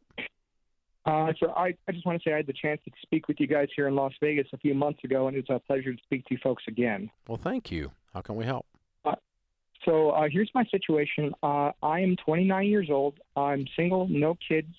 I'm a motorcycle police officer here in Las Vegas. Last December, I was in a pretty substantial work-related motorcycle accident, and I am receiving a workers' comp settlement for it's going to be estimated for about $240,000 to $260,000. Wow. Now being on baby Are you okay? For the most part, yes. I have a bunch of residual pains and aches. I was in and out of surgeries and physical therapy for the past year or so. Fractures in my back, broken wrist and arm, and tore up my knee, and pretty good. So I'm happy to be alive, though. Yeah, bad wreck. Wow. Yeah. I'm sorry, man. Yeah. So I mean, it happened, and I encourage everybody to be safe out there. Amen. But now I'm happy to be back at work now and doing my old job. So you're on the bike again? Yes, sir. That was my big goal, to get back up on the motorcycle and show myself I wasn't afraid of it. I mean, getting back to work is awesome. Getting back on that bike scared the crap out of me. Okay. Wow, that's impressive, dude. Okay, so how can we help you today? So I have been soliciting advice from some good friend and financial savvy family members about what to do with my settlement money here. And obviously my first thought was to just go straight into baby step 7, pay off the mortgage and everything. I'm locked in at 2.5% on a 15-year fixed rate mortgage. I have about $200,000 left on it. So it would be enough to just wipe out that mortgage completely. But family argues that I could put it into even just a CD at 4.5% and get a return on that, and that would pay for a good chunk of the mortgage throughout the year. But obviously, I want to give some of it and pay off stuff, and that's my only debt left. So I was just wanting some Uncle Dave advice. Okay, Gregory, how long have you been listening to the show? I've been here about 4 or 5 years, and I know exactly what you say, exactly what you're going to say. But okay. I feel. So what am I going to say? You just wanted some firsthand. What am I going to say? Write a check today, or when I get the settlement. Ding ding. Okay. Now, can you articulate why your relative is wrong? Well, I look at it a few ways with them. They are. No, I mean, based on your 4 years of listening to this show, can you say why we would say your relative is wrong? I guess is a better way of saying it. Well, help me out here. Okay. Well, the data points, after we talked to 10,167 millionaires for the largest study of millionaires ever done, not your relative. We didn't talk to your relative, by the way. We talked to millionaires. And the number of them that said, I used the money from my mortgage, instead of paying off my mortgage, I used that money to invest, and that made me wealthy. The number of millionaires that said that they used that technique was precisely 0. Not one. Right. Not one. Said, I became rich because I arbitraged my freaking house. I borrowed on my home and invested at a greater rate, which is arbitrage. Okay? It's the definition of the term. And not one of the wealthy people say they do that. The only people that talk about that are people that talk about theory. And in the real world, though, the rest of us out here live in a world of risk. You've just about got killed on a dadgum motorcycle. You know what risk looks like. Okay? Right. And risk is we don't know what's going to happen. And we do know that we've also done research that 100% of the foreclosures occur on a home with a mortgage. So when you borrow money, you increase your risk, and risk was not mathematically in the formula that your relative used. Right. You are taking on more risk, and so if you were to adjust for risk and put the money into a 10% investment, you would break even. Mm-hmm. Oh, by the way, on the 10% investment, you also have to pay taxes. So you adjust for risk and taxes, your 10 is going to start looking a lot like 4. And you're going to be back down to mortgage rates again. Yep. And so it just doesn't work. And that is borne out then in the actual practical fact that people who actually do build wealth, not those that discuss theories about building wealth, but the ones that actually do it, use their most powerful wealth building tool, which is not borrowed money, it is their income, to become wealthy. And when you don't have a house payment, sir, you are in a position to invest very aggressively, to be outrageously generous. Take a mortgage payment. Once you pay off this house with this money, this is money that. You say he's 29 years old? Yep. and then run out that mortgage payment for the next 20 years in an investment in what you could make investing that mortgage payment versus putting this money, That quote unquote, in a one- CD. Yeah, that one thing will endowment. make the one thing will make you a millionaire. That and Gregory, no one's accounting for it, and people don't talk about this because it's not going to be in the numbers. But there is something about when you don't owe anyone anything. John Deloney talks about this. You have autonomy. Like when you don't owe anyone anything, You get you have the choices. ability to do whatever you want. But whenever you hand a little bit of your future over, even a mortgage, and a mortgage is the one type of debt we don't yell at people for. But if you have the money to pay it off and not to have a bank have any say in your future, there is a level where your mind, your soul rests. And you sleep at night when you don't owe anyone anything. And again, that's more of the emotional side of this that is not put into percentages and interest rates, but it's very real. It's very, very real. That's why Proverbs says the rich rules over the poor and the borrower is slave to the lender. You don't run into generous slaves. You don't run into wealthy slaves. And this is the principle that we're operating on. And it really does work. So I appreciate the good intentions of your relative who is wrong, but they are ding ding wrong. This is the Ramsey Show.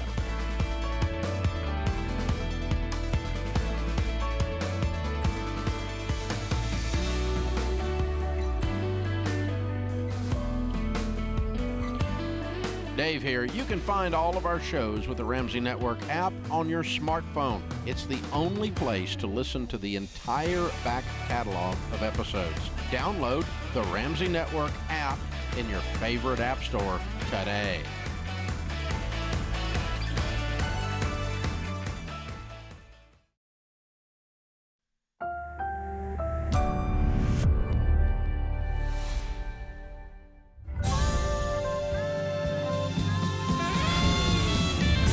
Live from the headquarters of Ramsey Solutions, broadcasting from the Pods Moving and Storage Studios. It's the Ramsey Show, where debt is dumb, cash is king, and the paid-off home mortgage has taken the place of the BMW as the status symbol of choice.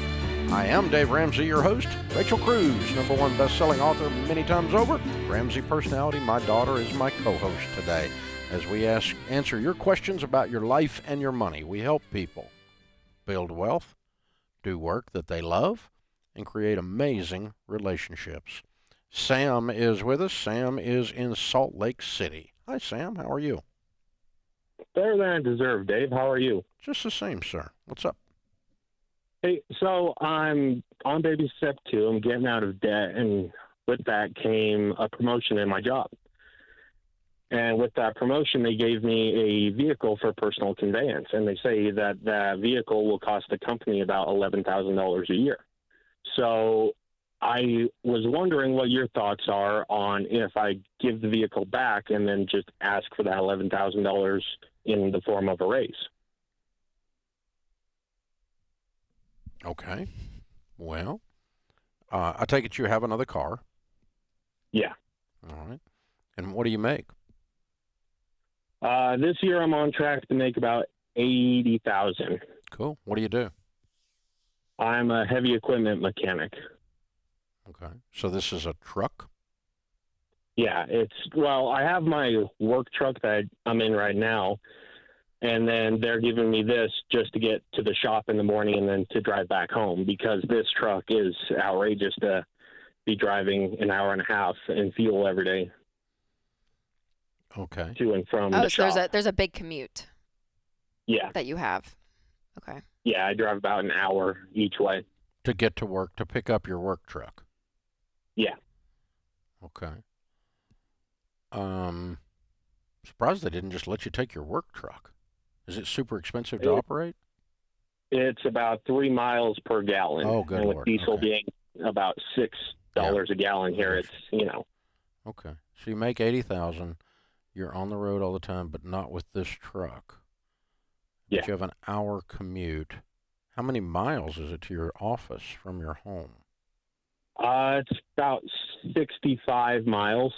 Okay. So let's call it 150 miles a day. And, so you're putting a lot of miles on your car just getting to work. You realize yeah. you realize the value of the vehicle that you're driving is being destroyed by the miles you're putting on it. Well, I mean, it's paid off. It has 200,000 miles on it right now, and I figure I can at least get 350 out of it before it's done.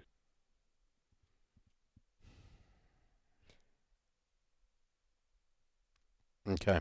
The math I'm trying to run in my head is, are you spending $11,000 a year in lost vehicle value? You're not, with driving this old beat up, or not old beat up, but this high mileage old car.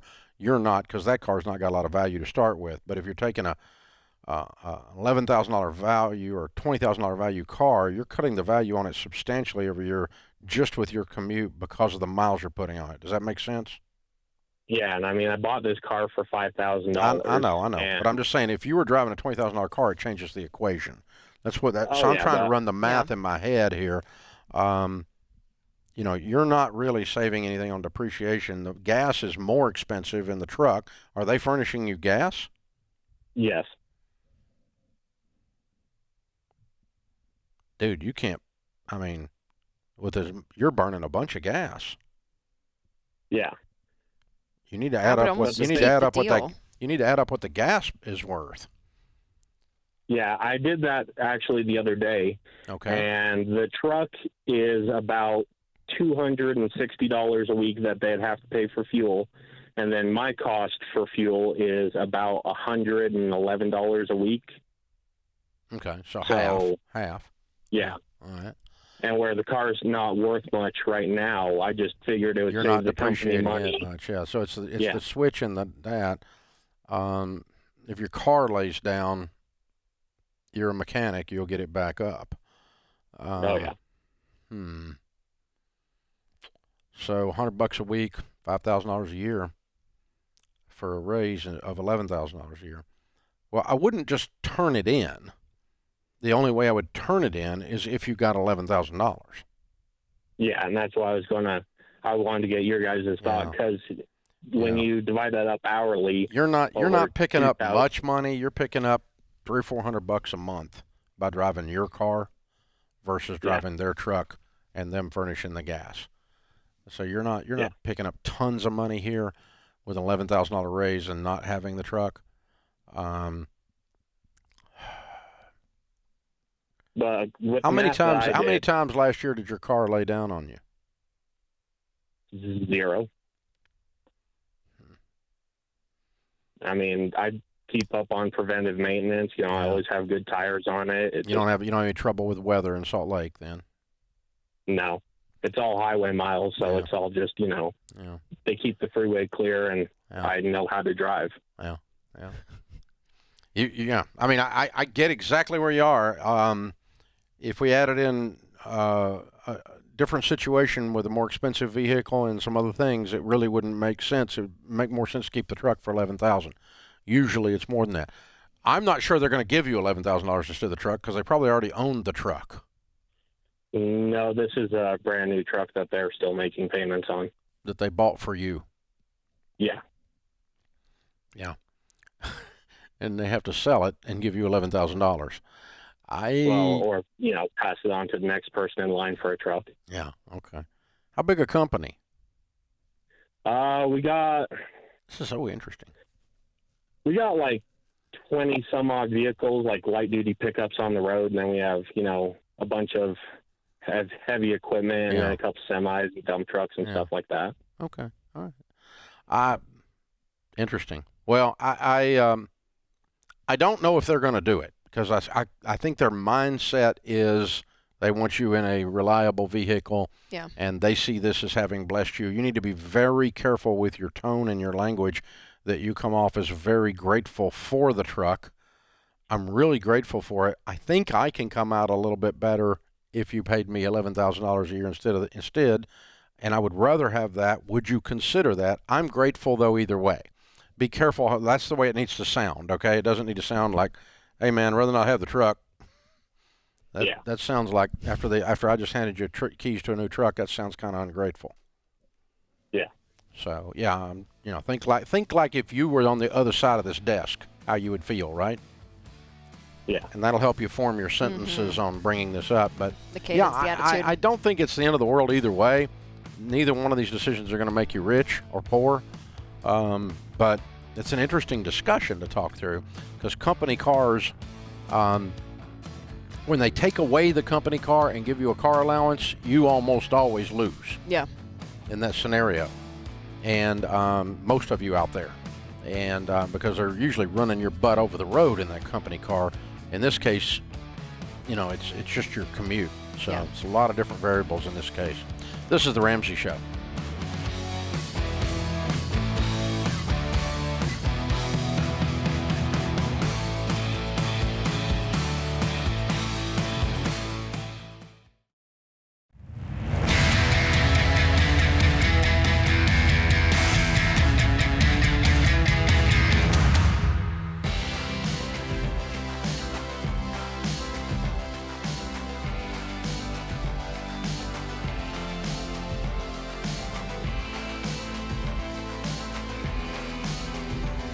Number one best-selling author, Ramsey personality Rachel Cruz is my co-host today. Open phones at 888-825-5225. If you've gone through Financial Peace University, chances are it's because someone lit a fire under you. Mom or dad, your pastor offered it at church, a friend that wouldn't shut up and made you go through. So you finally took the class, you started working the baby steps, and now everything has changed. You changed your entire future. You're able to build wealth, be generous, got out of debt. Maybe you need to be the fire that's lit under somebody. You could give someone you care about Financial Peace University and share the same hope you've discovered. Christmas coming, it's a great way to give gift giving. It's actually a gift that is usable, and that does matter. And when you give Financial Peace University as a gift, they get more than just the course. They're going to get the premium version of every dollar, so they can start living on a budget and even join in on the group calls with our team of financial coaches. So this Christmas, give the people you care about a gift that actually matters. Hope. Freedom. Financial Peace University. To give that as a gift, go to RamseySolutions.com/GiveFPU. RamseySolutions.com/GiveFPU. Miriam is with us in Tulsa, Oklahoma. Hi, Miriam. Welcome to the Ramsey Show. Hi, thank you so much for taking my call. I'm a huge fan. I never miss a podcast. Well, thank you very much. How can we help? Okay, so my husband just got a different job. It's actually with the same company. It's just a different job. And a perk of this job is a house. So he's going to be taking care of a ranch, and there's a house on the ranch that we're going to be moving into. My question is, when it comes to, of course, we'll be able to live there until retirement time, but we'll never own this house. So my question is, how do I save for a house at retirement? So once we retire, we'll either have money to buy or to build, like that, something like that. Mm-hmm. Well, if you don't have rent, could you just pay yourself rent?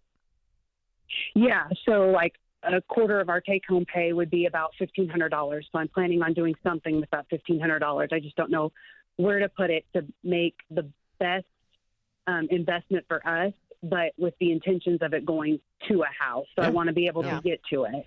Good.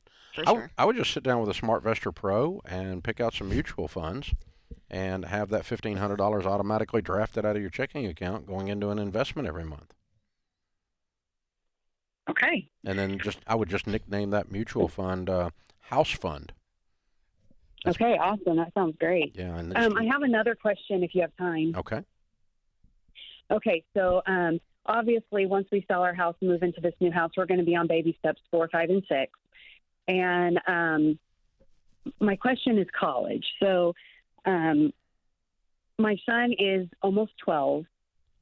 I don't see him going to college, but I want to be able to, since we are able to financially help him, I want to do it if he chooses to go. I just don't feel like he will choose to go.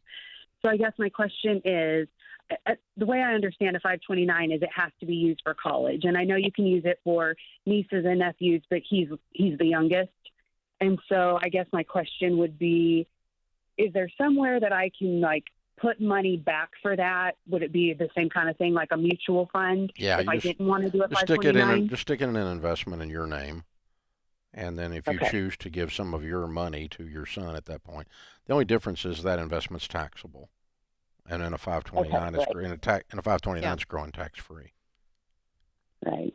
Yeah. But did I understand right that if he chooses not to go to college It's and your I've money. already It's just- invested in a 529? It would be stuck there. Yeah. I mean, for educational you could purposes. use it. Your husband could use it. Any of the kids could use it. Extended family can use it, but nobody else. And so, yeah, it could get stuck there. It's not stuck. I mean, you don't lose the money, but you would be taxed and penalized both when you took the money out. And so, if you want to just go ahead and pay the taxes now, it's not that big a difference, but it does help. If you know you're going to college, it's a smart thing to do a 529. But if you're pretty sure he's not, then I would just have money in your name. It's just your money, and then you can decide what to do with your money later. Again, same. You nickname one house fund and the other one college fund, but they're just nicknames. They're both just mutual funds in your name, really. When you get technically to it, you can do it. You can change the name to boat fund if you want to. I don't care, right? Bahamas. That sounds great. Bahamas fund. Yeah. That's one. That's Cabo. I don't know. Put it. Or even in some parents, right? They've done where they put money aside like in an UPMA, and then when the kid turns 18. 21, it's there. Or 21. Yeah. That if you want to just put money in his name, you can do that. And it will be taxed only at his rate, which is 0 until it gets substantial money in there. So, but that's just money in his name. That's how we did our kids' college, because 529s were not. There was no such thing when we were saving for our kids' college. And so Rachel and Denise and Daniel all had money in their name in an UTMA, and that money when they were 21 just transferred to them. It was just their money. Okay. And how much do you think that I should be putting back for that? It depends on how much you want to end up with. I mean, and he's 12. You got 6 years.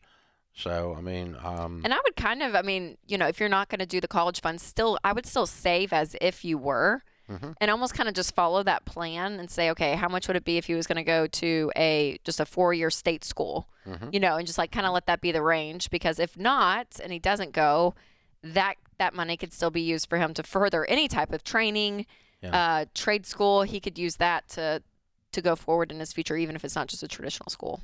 Exactly. And any lump sum you got from the sale of your house can also be added to your mutual fund for your future house fund too, by the way, just to add to this discussion. Open phones at 888-825-5225. Shelley is in Coeur d'Alene, Idaho. Hi, Shelley. How are you? I'm good. How are you? Better than I deserve. How can we help? So my main question is this. I'm a retired police officer. I was retired due to medical injuries that occurred on duty, so my retirement is tax-free. I do have 457B as well. So I currently work at a second career, selling real estate. And when I retire, so now I have to pay taxes, but once I retire from this job and my only income is my pension, I will not have to pay. I will have no tax basis. So my question is, should I be putting 15% into some other kind of account from my real estate money? Sure. Or would that just be like a traditional rather than the Roth, which would No, it needs to be a Roth. be taxed now and not later? Yeah, it needs to be a Roth. You got taxes Even now. though I don't pay taxes on it when I take it out later. Right. You want tax-free later on the Roth. It's much better growth, regardless of your pension situation. It doesn't affect the Roth calculation. How old are you? 56. Okay. So you're probably, let's say you end up with $100,000 in your Roth and it grows to 200. You're probably not going to touch it. You're probably going to live off the pension. It's just going to sit there and grow tax-free, which is awesomeness. Okay. So, yeah, I mean, it's just a wealth building tool. It's not a mandatory, so I have money to eat at retirement. You got money to eat at retirement. You're past that part. But this is just a wealth building tool at this point. All right. So a traditional where you pay taxes on it at withdrawal would not be more beneficial. Yeah, because 10 to 15 years from now, when you pull the money out, 90% of the money that will be in that account will be growth. Okay. It will not be what you have put in. And for all of that growth to be taxed then, so that you get a little bit of a tax break now, is a bad trade. Okay. Well, good. I hadn't done that yet because I couldn't decide, and I kept waiting for someone else to call and ask the question, and nobody did. And you're the one! Oh, magic. You're the one that got through. That's important stuff, Rach, that this idea that grows tax-free. Yeah. Well, in the moment when you're putting it in, pre-tax, you're like, oh, that's kind of nice. I don't have to pay taxes on that. When you take it out, that's when you're hit. So take the pain now, pay taxes on it before you put it in, and then that way, gross tax-free. You avoid taxes on $1 now and pay taxes on $9 later. Yep. Or you avoid taxes on $9 later and pay taxes on $1 now. That's the trade-off. This is the Ramsey Show.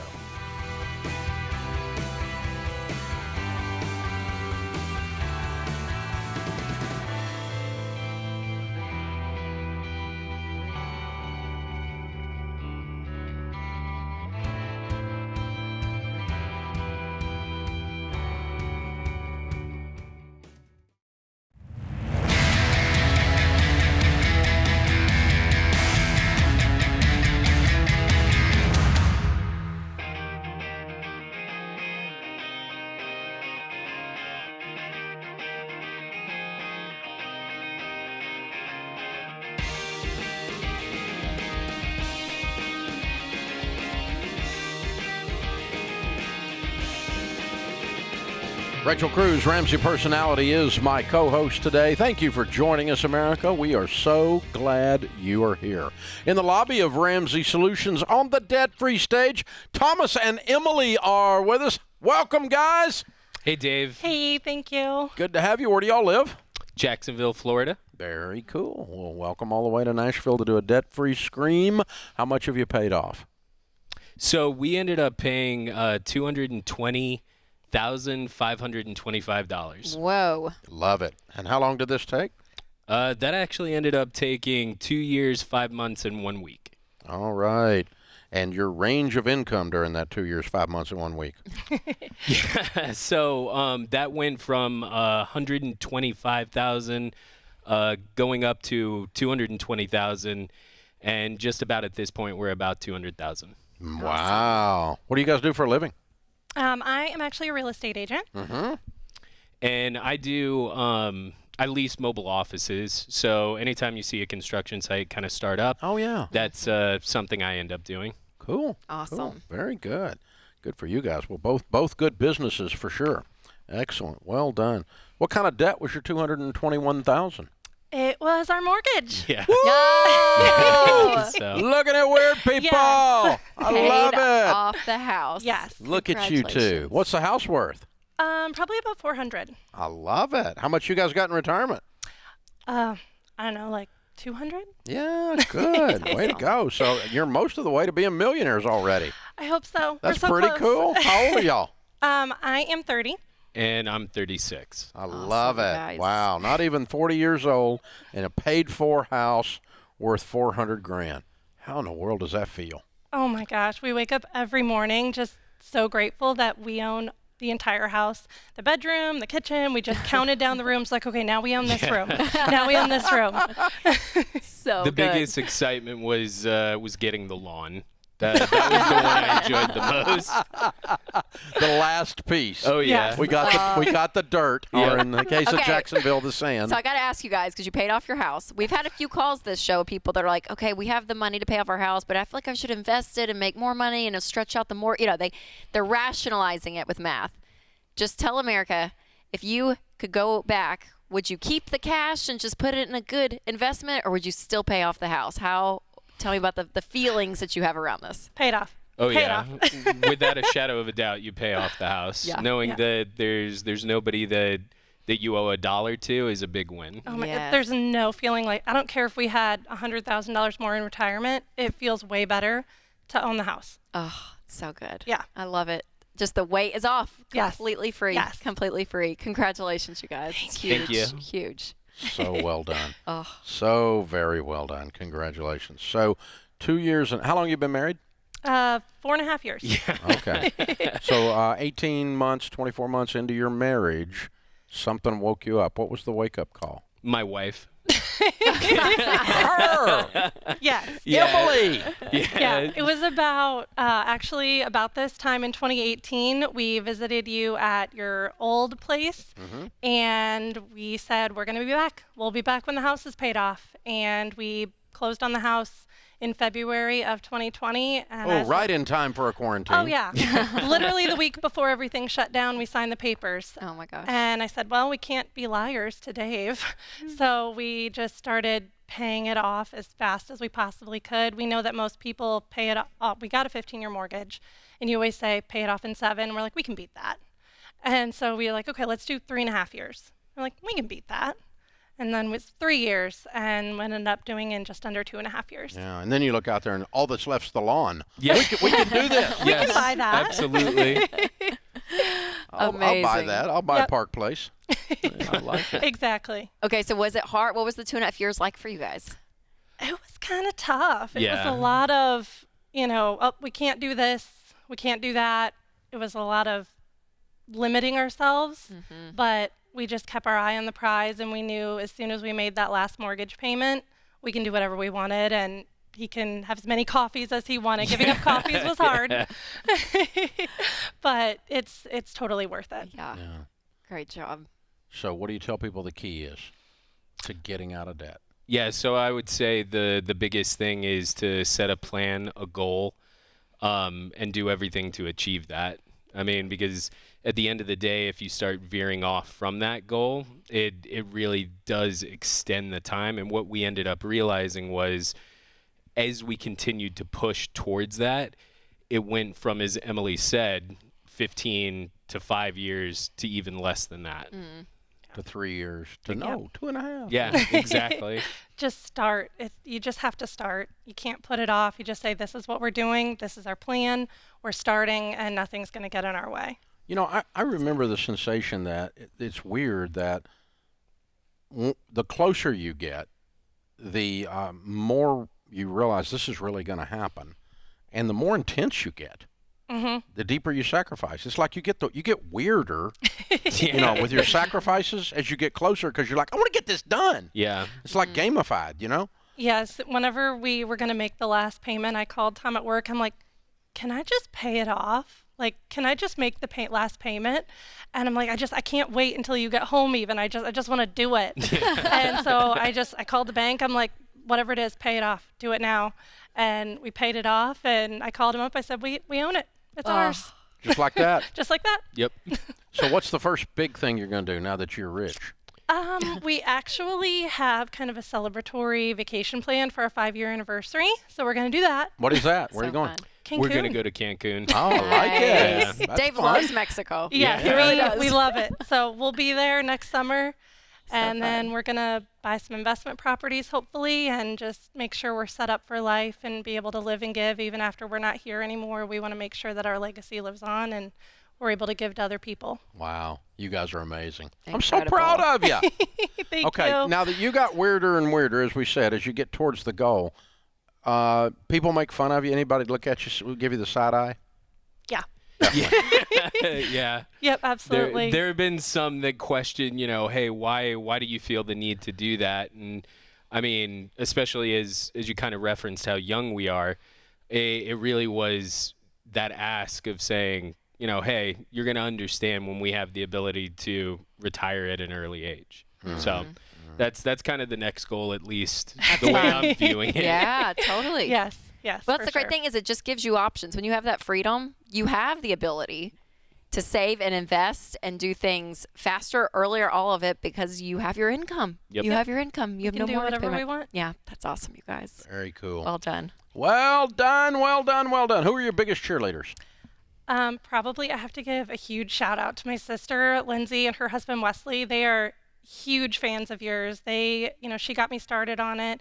They were even going to go on your cruise for their honeymoon. They're obsessed. Oh my God! Cruise, the pandemic cruise that got canceled. Yes, she was crushed when that got cruise was canceled. cursed. But she got me started on it, and she was our cheerleader the whole time. I mean, I would call her all the time, be like, "We made another payment. We're this much closer." And she was my first call whenever. Well, after I told him we owned the house. After that, then I called my sister, and I was like, "We did it. we're done. Oh. And so her and her husband have just been amazing. That's wonderful. That's a gift too, to have family celebrate with you. Yeah, So that's you awesome. got to have people on your team that are going, especially Yeah. family. Sister like that, that's great. Mhm. Very, very cool. All right, we've got the Live and Give bundle for you. That's the Total Money Makeover book and the Baby Steps Millionaires book, because that's the next chapter in your story. You're just a minute and a half away from that. So well done. And, of course, the Financial Peace University membership. And you keep some of that, you give some of that, whatever you want to do with it. And it's our gift to you and saying thank you for being here. Well done. We're very proud of you. Thomas and Emily, Jacksonville, Florida, $221,000 paid off in 2 years, 5 months and 1 week, making $125 to $120. Count it down. Let's hear a debt-free scream. 3, 2, 1. We're debt free.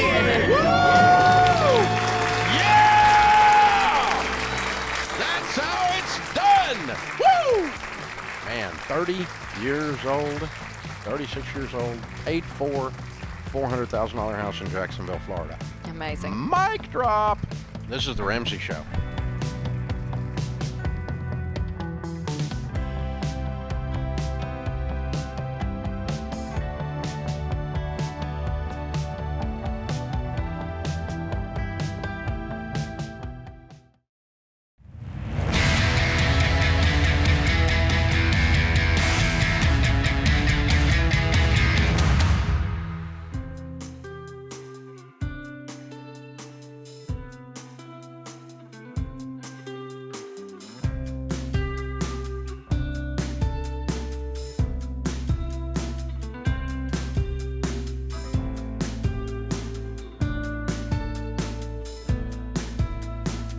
Our scripture of the day, James 1:12. Blessed is the one who perseveres under trial, because having stood the test, that person will receive the crown of life that the Lord has promised to those who love him.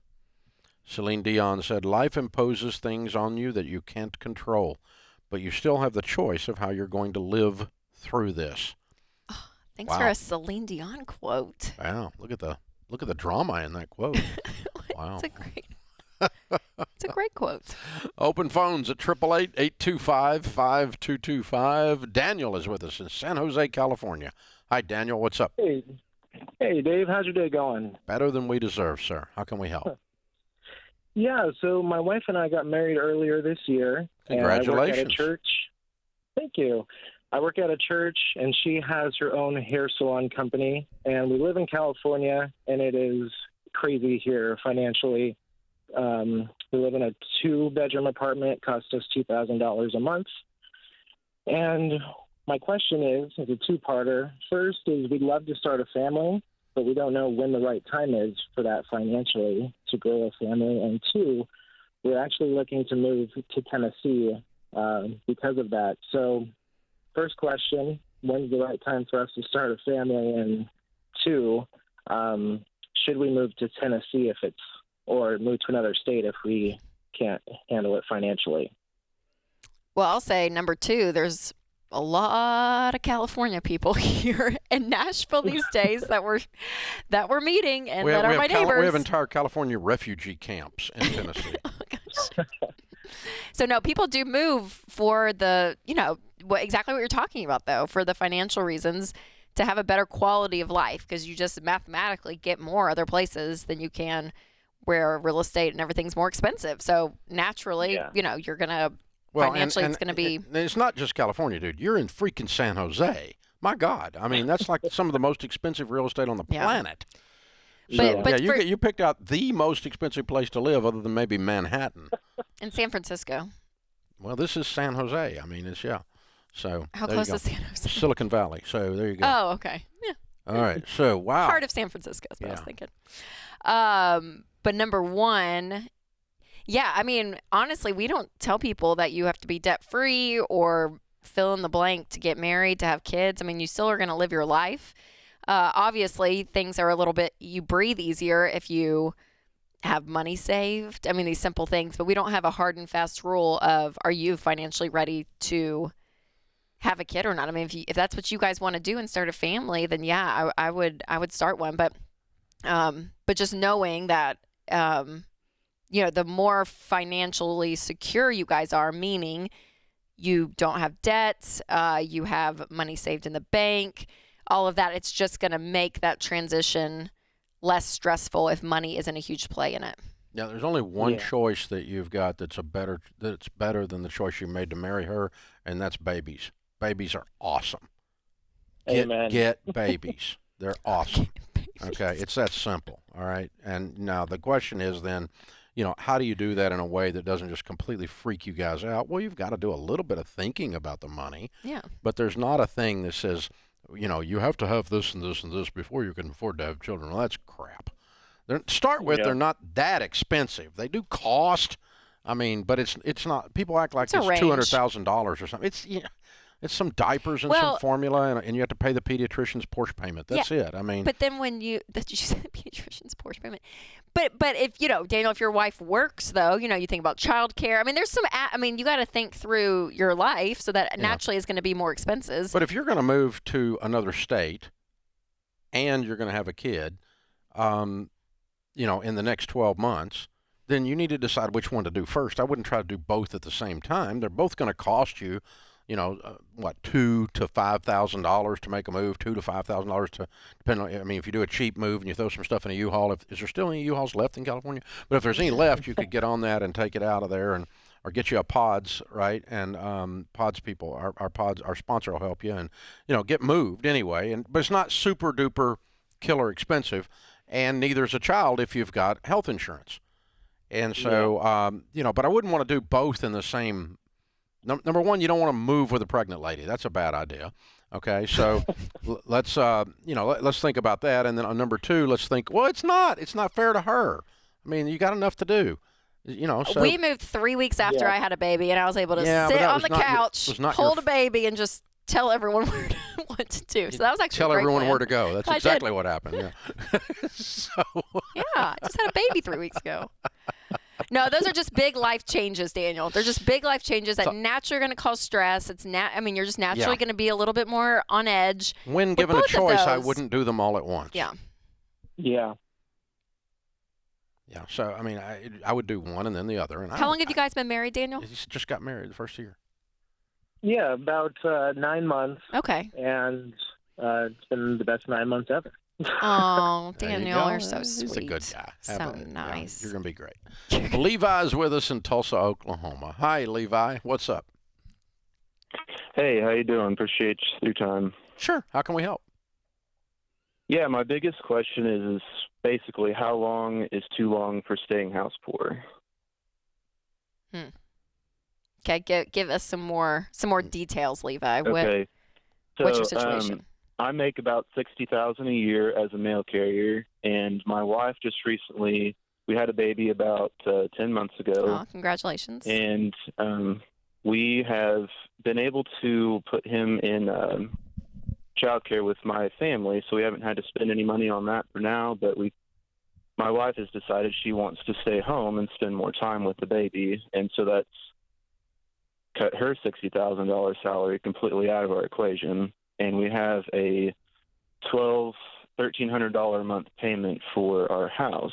So with just my salary, that pushes us out of the comfortable range. Yeah.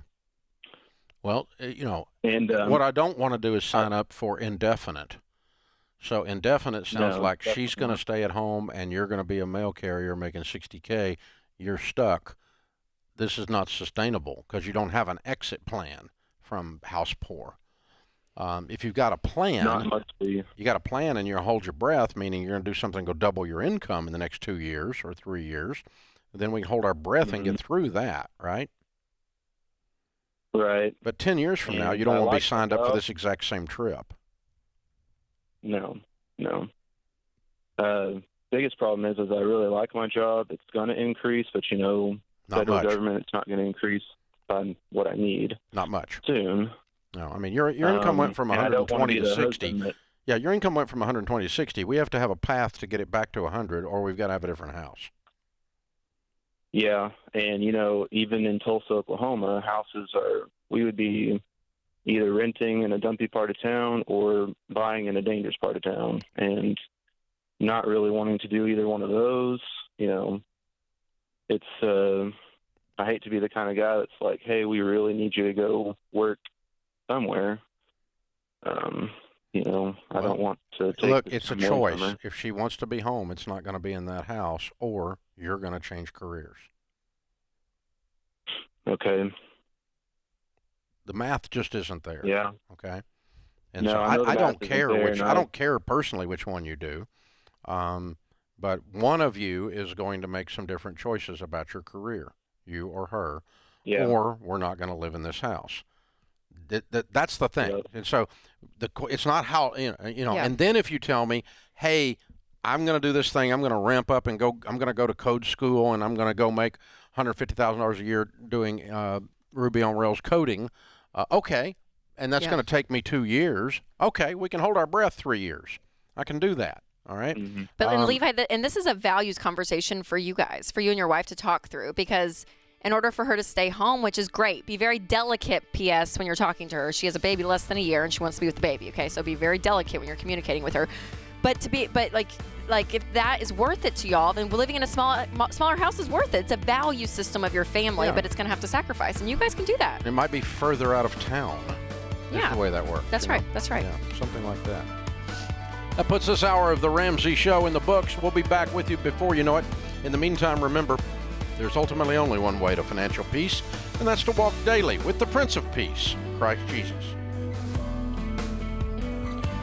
Hey, it's Rachel Cruz, co-host on The Ramsey Show. If you want to do your debt-free scream live on the show, visit RamseySolutions.com/debt-free scream. We'd love for you to come to Nashville and tell Dave your story. That's RamseySolutions.com/debt-free scream.